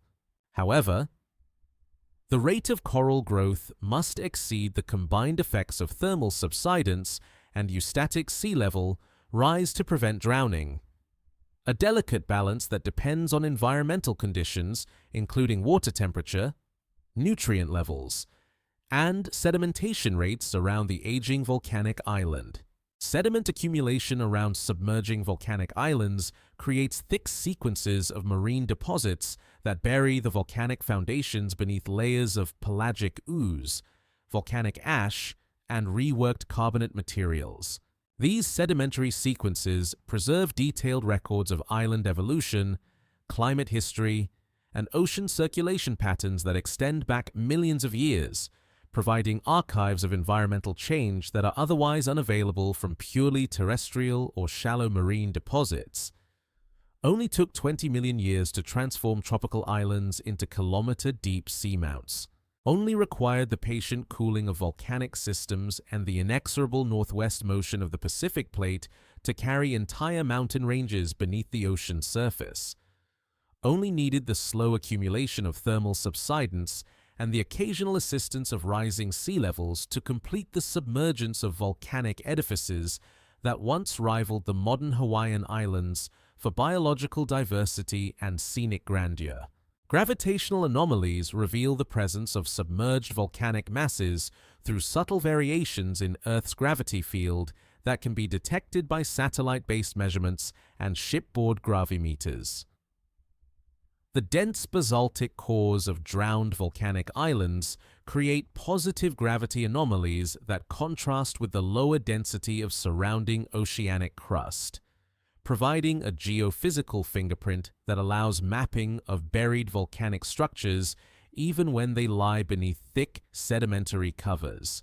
Biological extinctions accompany island submergence as terrestrial and shallow marine ecosystems lose their habitat foundations and endemic species face elimination without opportunities for dispersal to alternative island refugia. The drowning of volcanic islands represents one of the few mechanisms for complete ecosystem elimination, creating mass extinction events that affect entire endemic biotas evolved over millions of years of insular evolution and adaptive radiation. Manganese nodules and ferromanganese crusts accumulate on the surfaces of submerged seamounts over millions of years, creating metal-rich deposits that record the chemical evolution of seawater and provide economic resources for potential deep-sea mining operations. These orthogenic mineral deposits grow at rates of millimeters per million years through precipitation of metals from seawater, creating geological archives of ocean chemistry that span tens of millions of years of Earth history. Paleomagnetic signatures preserved in volcanic rocks from drowned seamounts provide detailed records of magnetic field behavior and plate motion history that extend far beyond the time span covered by subaerial volcanic islands.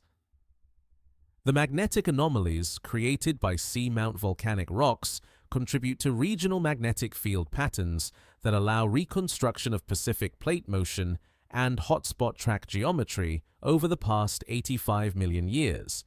Deep-sea drilling into Emperor seamounts reveals volcanic stratigraphy and eruption histories that provide insights into hotspot behavior during periods when no sub-aerial volcanic records were being preserved.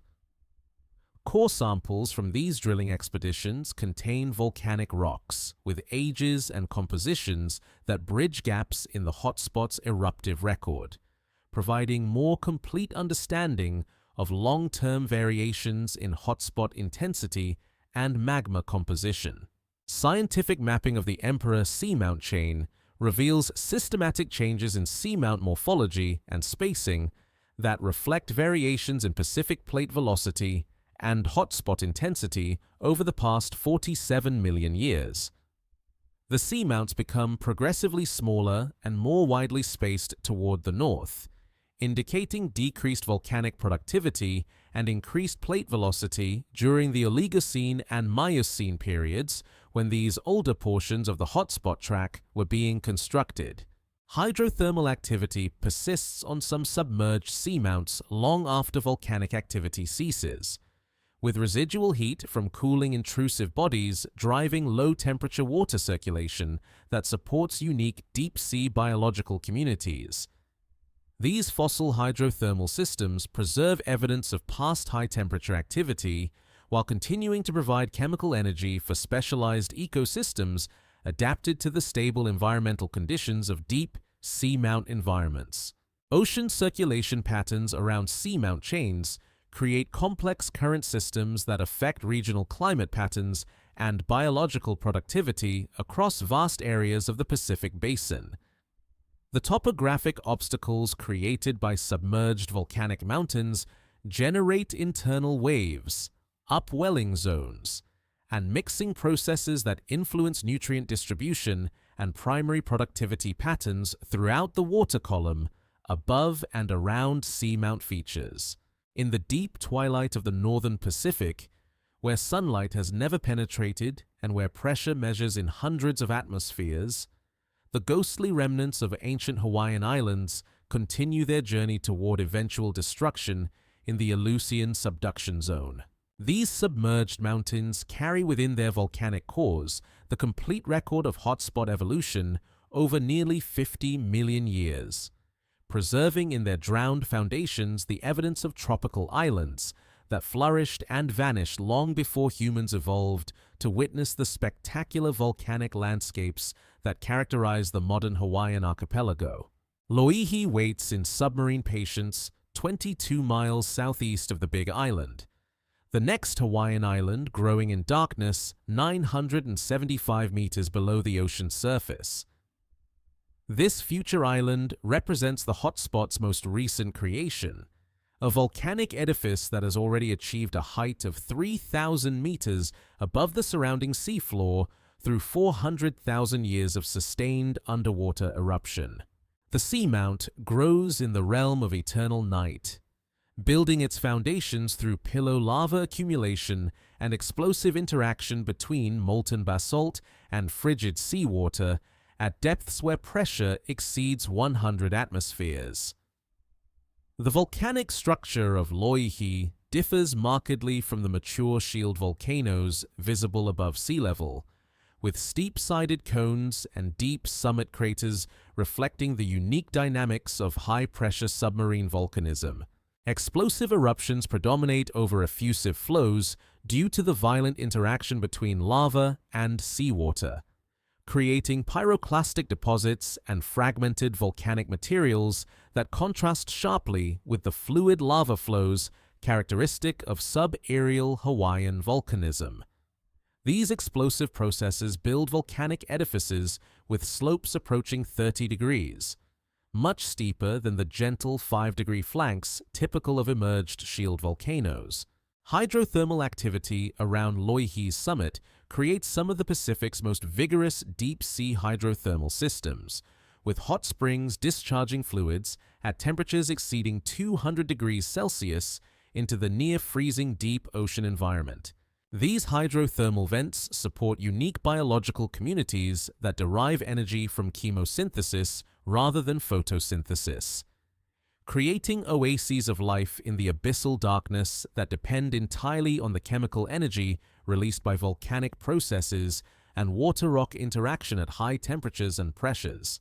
Scientific monitoring of Loihi provides unprecedented insights into the early stages of hotspot volcanism, with underwater research vehicles collecting real-time observations of submarine eruption processes that occurred millions of years ago at now emergent Hawaiian islands.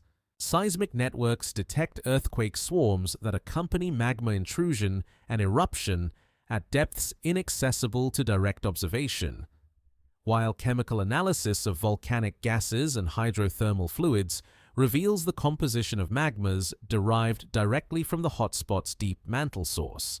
Yet the timeline for Loihi's eventual emergence above sea level remains uncertain due to complex interactions between eruption rate, volcanic construction style, and sea level fluctuations that could accelerate or delay the seamount's approach to the ocean's surface. Computer models suggest that sustained eruption at current rates could bring Loihi's summit to sea level within 50,000 to 100,000 years. But this projection assumes continuation of submarine volcanic processes that may change dramatically as the seamount approaches the critical depth where lava-seawater interaction becomes less explosive. Magma chemistry at Loihi reflects the most primitive compositions available from Hawaiian volcanism, with high-temperature basalts showing minimal crustal contamination or shallow-level differentiation compared to the more evolved compositions typical of emergent volcanoes. These primitive magma compositions provide direct insights into the chemical characteristics of the deep mantle hotspot source, revealing trace element signatures and isotopic ratios that record mixing between different mantle reservoirs during the ascent of the hotspot plume through Earth's interior. Earthquake activity beneath Loihi follows distinctive patterns that reflect the unique stress conditions created by rapid volcanic construction at abyssal depths, with deep earthquake swarms marking episodes of magma intrusion, while shallow seismicity records the structural adjustments accompanying volcanic growth. The three-dimensional distribution of earthquake hypocenters reveals the internal plumbing system that feeds volcanic activity, showing complex networks of magma conduits and storage reservoirs within the growing volcanic edifice. Only took 400,000 years to build a 3-kilometer-high submarine mountain. Only requires the continued intensity of hotspot volcanism and the patient accumulation of explosive volcanic deposits under crushing oceanic pressure. Only needs the persistent transport of primitive mantle magmas through the Pacific lithosphere to maintain the construction rates necessary for eventual emergence above the ocean's surface.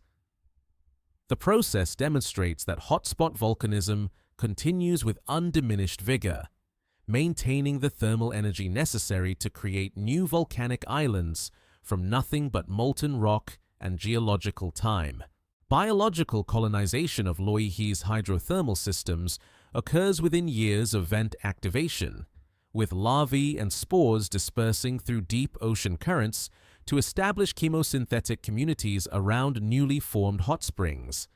These pioneer organisms include bacteria, tube worms, and crustaceans adapted to the extreme conditions of high temperature, low pH, and elevated concentrations of toxic metals that characterize deep-sea hydrothermal environments around active submarine volcanoes.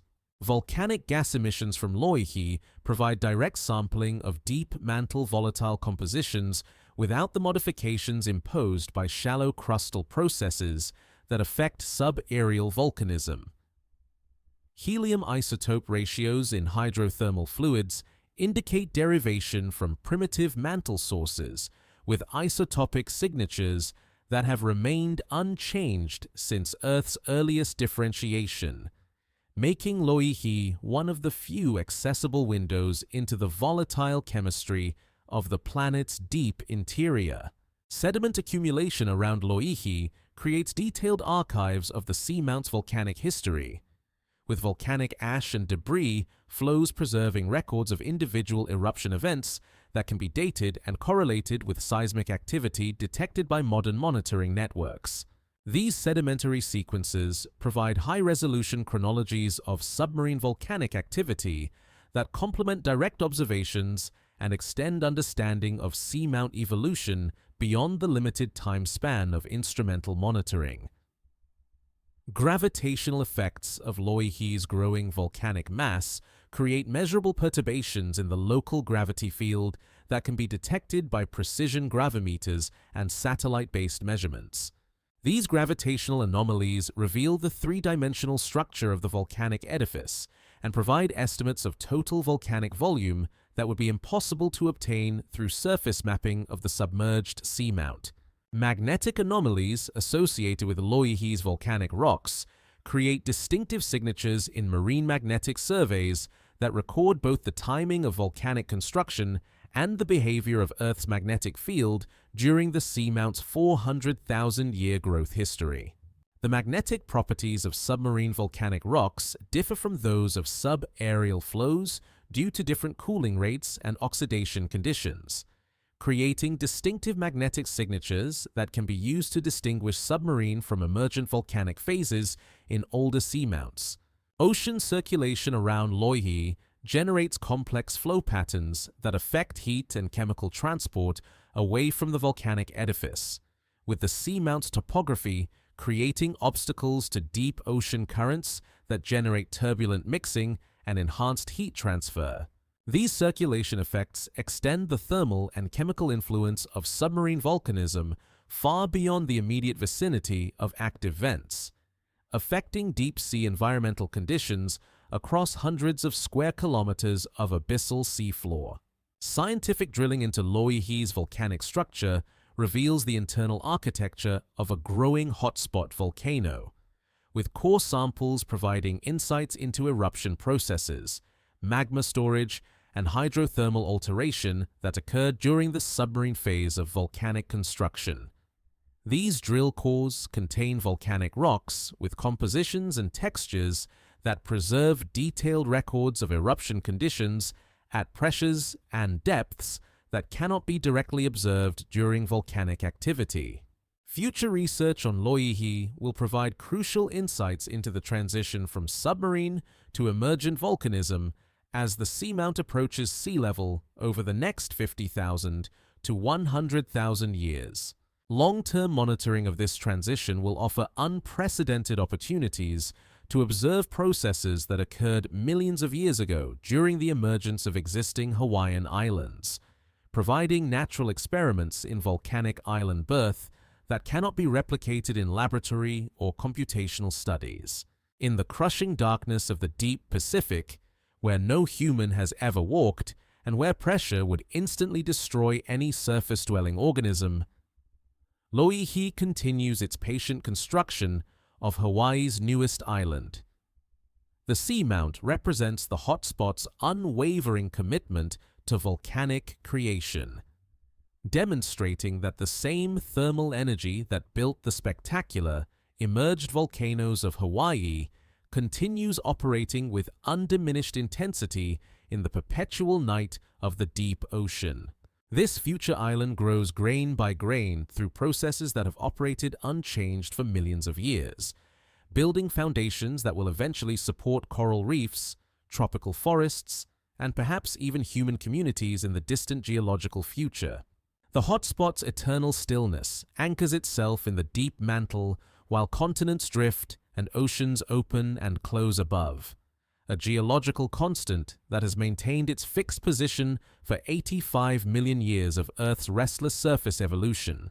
While the Pacific Plate carries volcanic islands northwest at fingernail growth speeds and tectonic forces reshape entire ocean basins, the thermal plume that feeds Hawaiian volcanism remains motionless in the planet's interior, rising from the same location at the core mantle boundary where it originated during the Cretaceous period when dinosaurs still dominated terrestrial ecosystems.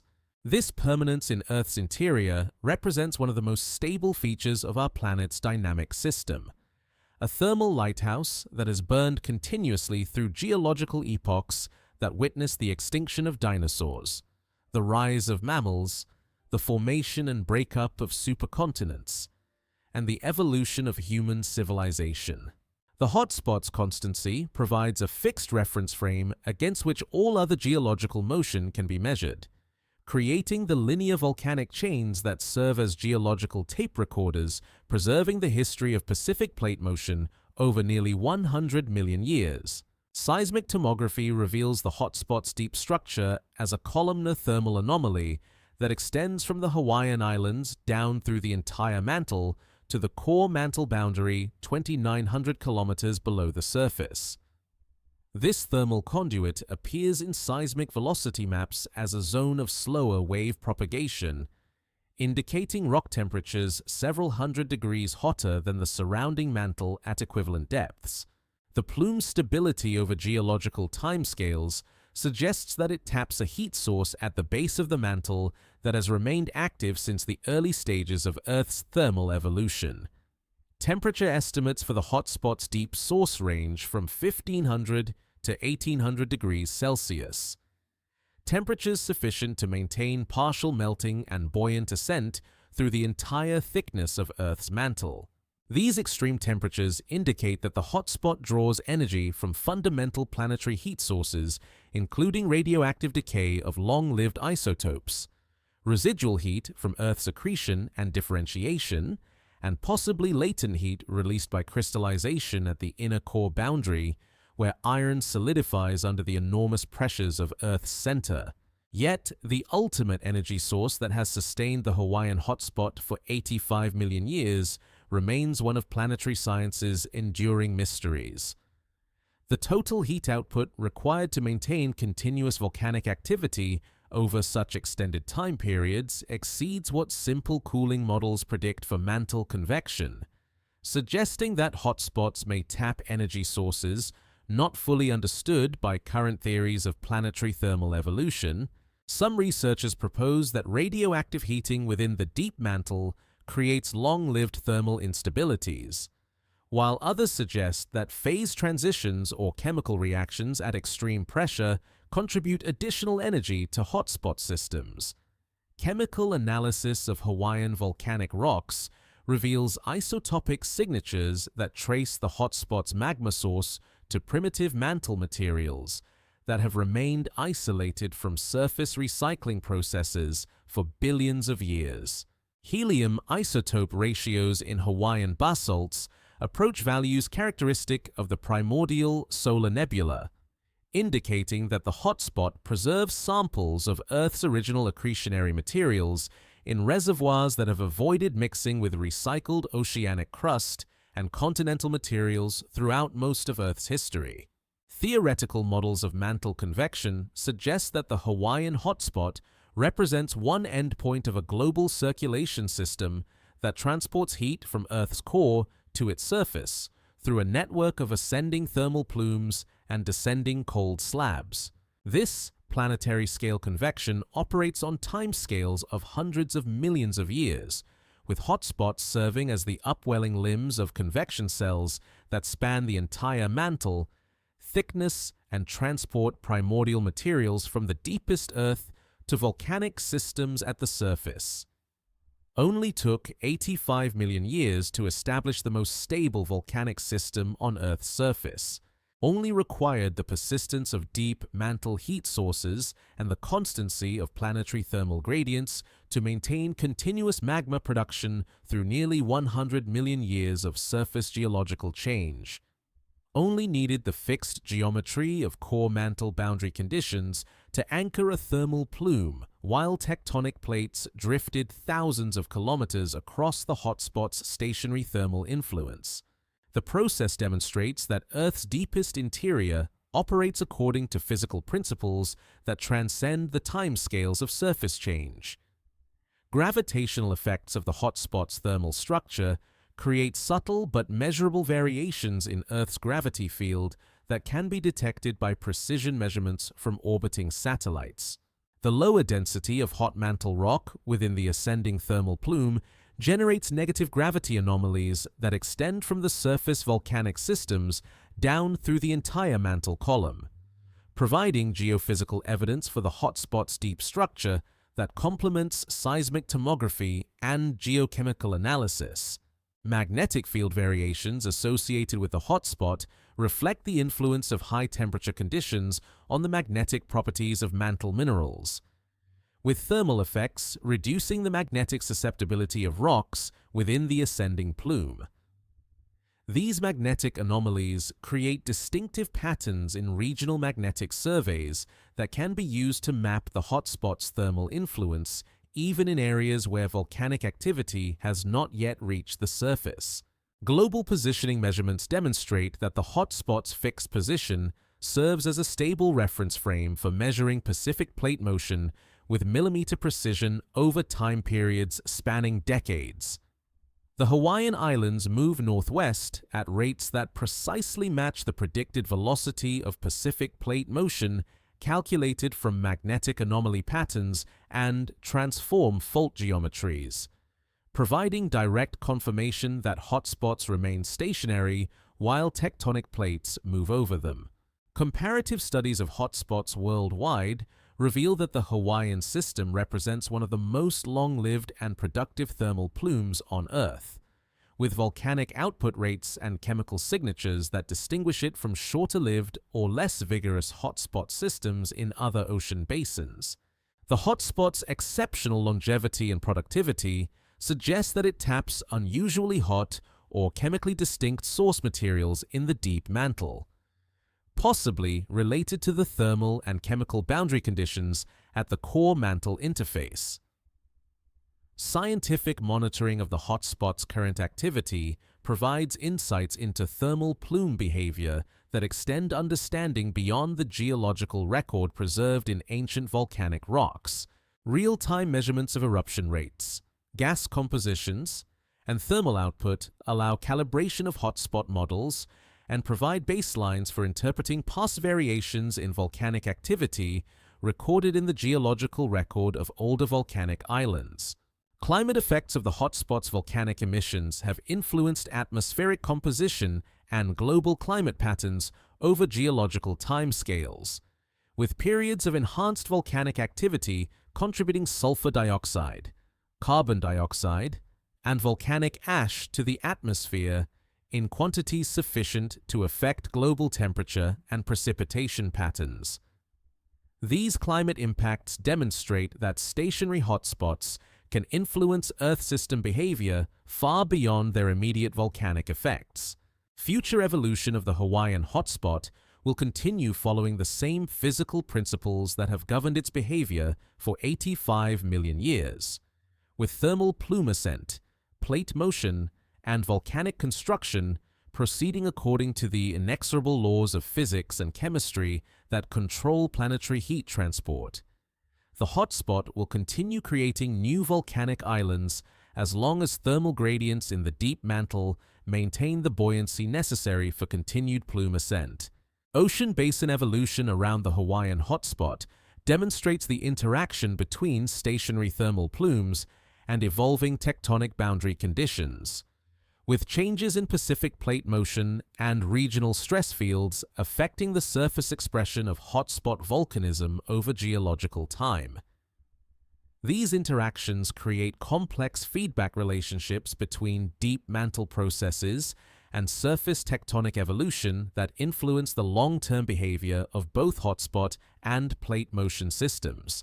In the deepest foundations of Earth's interior, where pressure creates crystal structures unknown at the surface, and where temperature approaches that of the sun's outer layers, the Hawaiian hotspot maintains its eternal vigil. The thermal plume rises through 2,900 kilometers of solid rock with the patience of geological time, carrying toward the surface samples of the planet's most primitive materials and energy from heat sources that date to Earth's formation. This constancy in the midst of planetary change provides stability that allows the complex processes of volcanic island formation, evolution, and destruction to unfold according to the fundamental physical laws that govern all geological processes. The hotspot's stillness anchors a dynamic system that creates some of Earth's most spectacular landscapes through the marriage of deep interior heat and surface geological processes operating over the vast timescales of planetary evolution. The hotspot rests now in its ancient rhythm, breathing heat through stone pathways worn smooth by 85 million years of patient circulation. In the crystalline silence where no earthquake disturbs and no light penetrates, the thermal plume maintains its slow ascent through mantle rock that moves like thick honey warmed by planetary fire. The column of heated stone rises grain by grain, molecule by molecule, carrying within its molecular structure the chemical memory of Earth's earliest days when the planet first sorted its heavy elements toward the core and lighter materials toward the surface. Volcanic islands drift northwest on their tectonic raft, each mountain a temporary passenger on the endless journey across the Pacific Basin toward eventual submergence and return to the sea. The conveyor belt operates with mechanical precision, building new land while simultaneously beginning the erosional processes that will eventually reclaim each volcanic creation. Coral reefs grow on subsiding foundations. Trade winds carve valleys through cooling basaltic rock, and endemic species evolve in isolation before vanishing forever as their island homes sink beneath the waves. Deep in the ocean's darkness, Loihi grows upward through water that has never known sunlight, building its submarine foundations with the same patient accumulation that created every Hawaiian island. Steam rises from underwater vents where molten rock meets seawater in reactions as old as the first volcanic eruptions on Earth's earliest surface. The future island constructs itself grain by grain, eruption by eruption, following architectural plans written in the physics of cooling magma and the chemistry of crystallizing minerals. Time moves differently here, measured not in human breaths or heartbeats, but in the slow pulse of geological processes that operate according to planetary rhythms. 1,000,000 years passes like a season in this deep realm, where thermal gradients drive convection currents through solid stone and chemical reactions proceed at the stately pace of atomic diffusion. The hotspot's thermal lighthouse burns steadily in the mantle's depths, a beacon that has guided tectonic motion and volcanic creation through geological epochs that witness the rise and fall of countless species and the formation of entire mountain ranges. The Pacific stretches endlessly in all directions from these volcanic islands, its surface stirred by wind and current, while its abyssal depths remain undisturbed by surface weather. 4 kilometers down, where pressure would crush surface dwellers instantly, the seafloor receives a steady rain of volcanic debris and marine sediments that accumulate layer by layer into archives of Earth's history. These deep ocean deposits preserve the complete record of hotspot activity, climate change, and biological evolution in sedimentary libraries that extend back millions of years. Somewhere in the vast emptiness between the Hawaiian Islands and the next nearest land, ocean currents carry the seeds and spores that will colonize future volcanic islands not yet born from the hotspot's continuing thermal energy. Life waits patiently for new opportunities, maintaining its genetic heritage in small populations that drift across oceanic expanses on wind currents and ocean circulation patterns older than any existing landmass. The biological potential for colonizing fresh volcanic surfaces remains ready in the form of dormant propagules that can survive months or years of oceanic transport. In this moment that spans geological epochs, the hotspot continues its patient work of planetary construction while tectonic forces carry its creations toward their eventual destruction. The cycle of volcanic birth, growth, erosion, and submergence operates with the reliability of celestial mechanics, following physical laws that have remained unchanged since Earth's formation. Each volcanic island represents a temporary crystallization of deep interior heat into solid form, a brief expression of planetary energy that returns to the sea after its moment of geological glory.